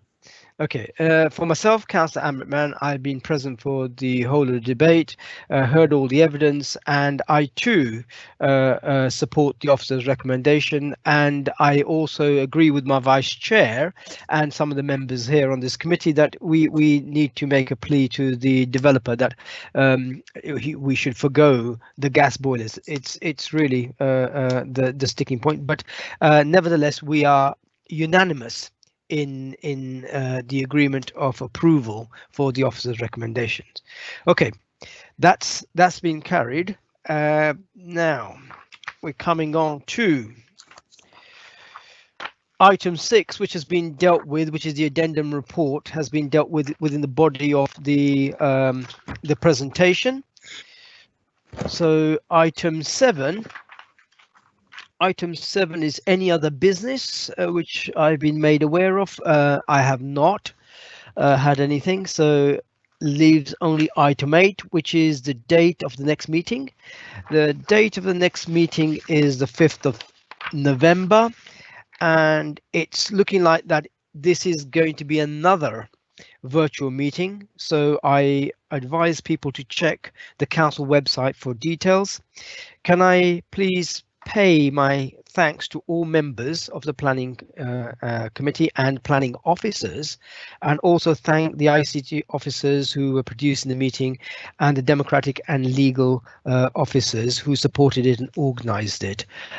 It's been a difficult meeting because of the technical gremlins, but we've got there, right? So it is one of these issues with virtual meetings, but you know, thank you to all the members. You've been absolutely marvelous, and all the officers. So really that brings to a conclusion the end of the meeting. So I would like to thank everybody, and it's good night from all of us. Thank you. Can I just thank you, Sorry. Chair, for your action, and say that the next meeting will obviously be fireworks and explosions, being the 5th of November. Okay, we're not talking about the content. Night tonight. Okay, right. With that, thank you very much, colleagues. Thank you. Good night, Thank everyone. you. Good night. Bye-bye. Bye.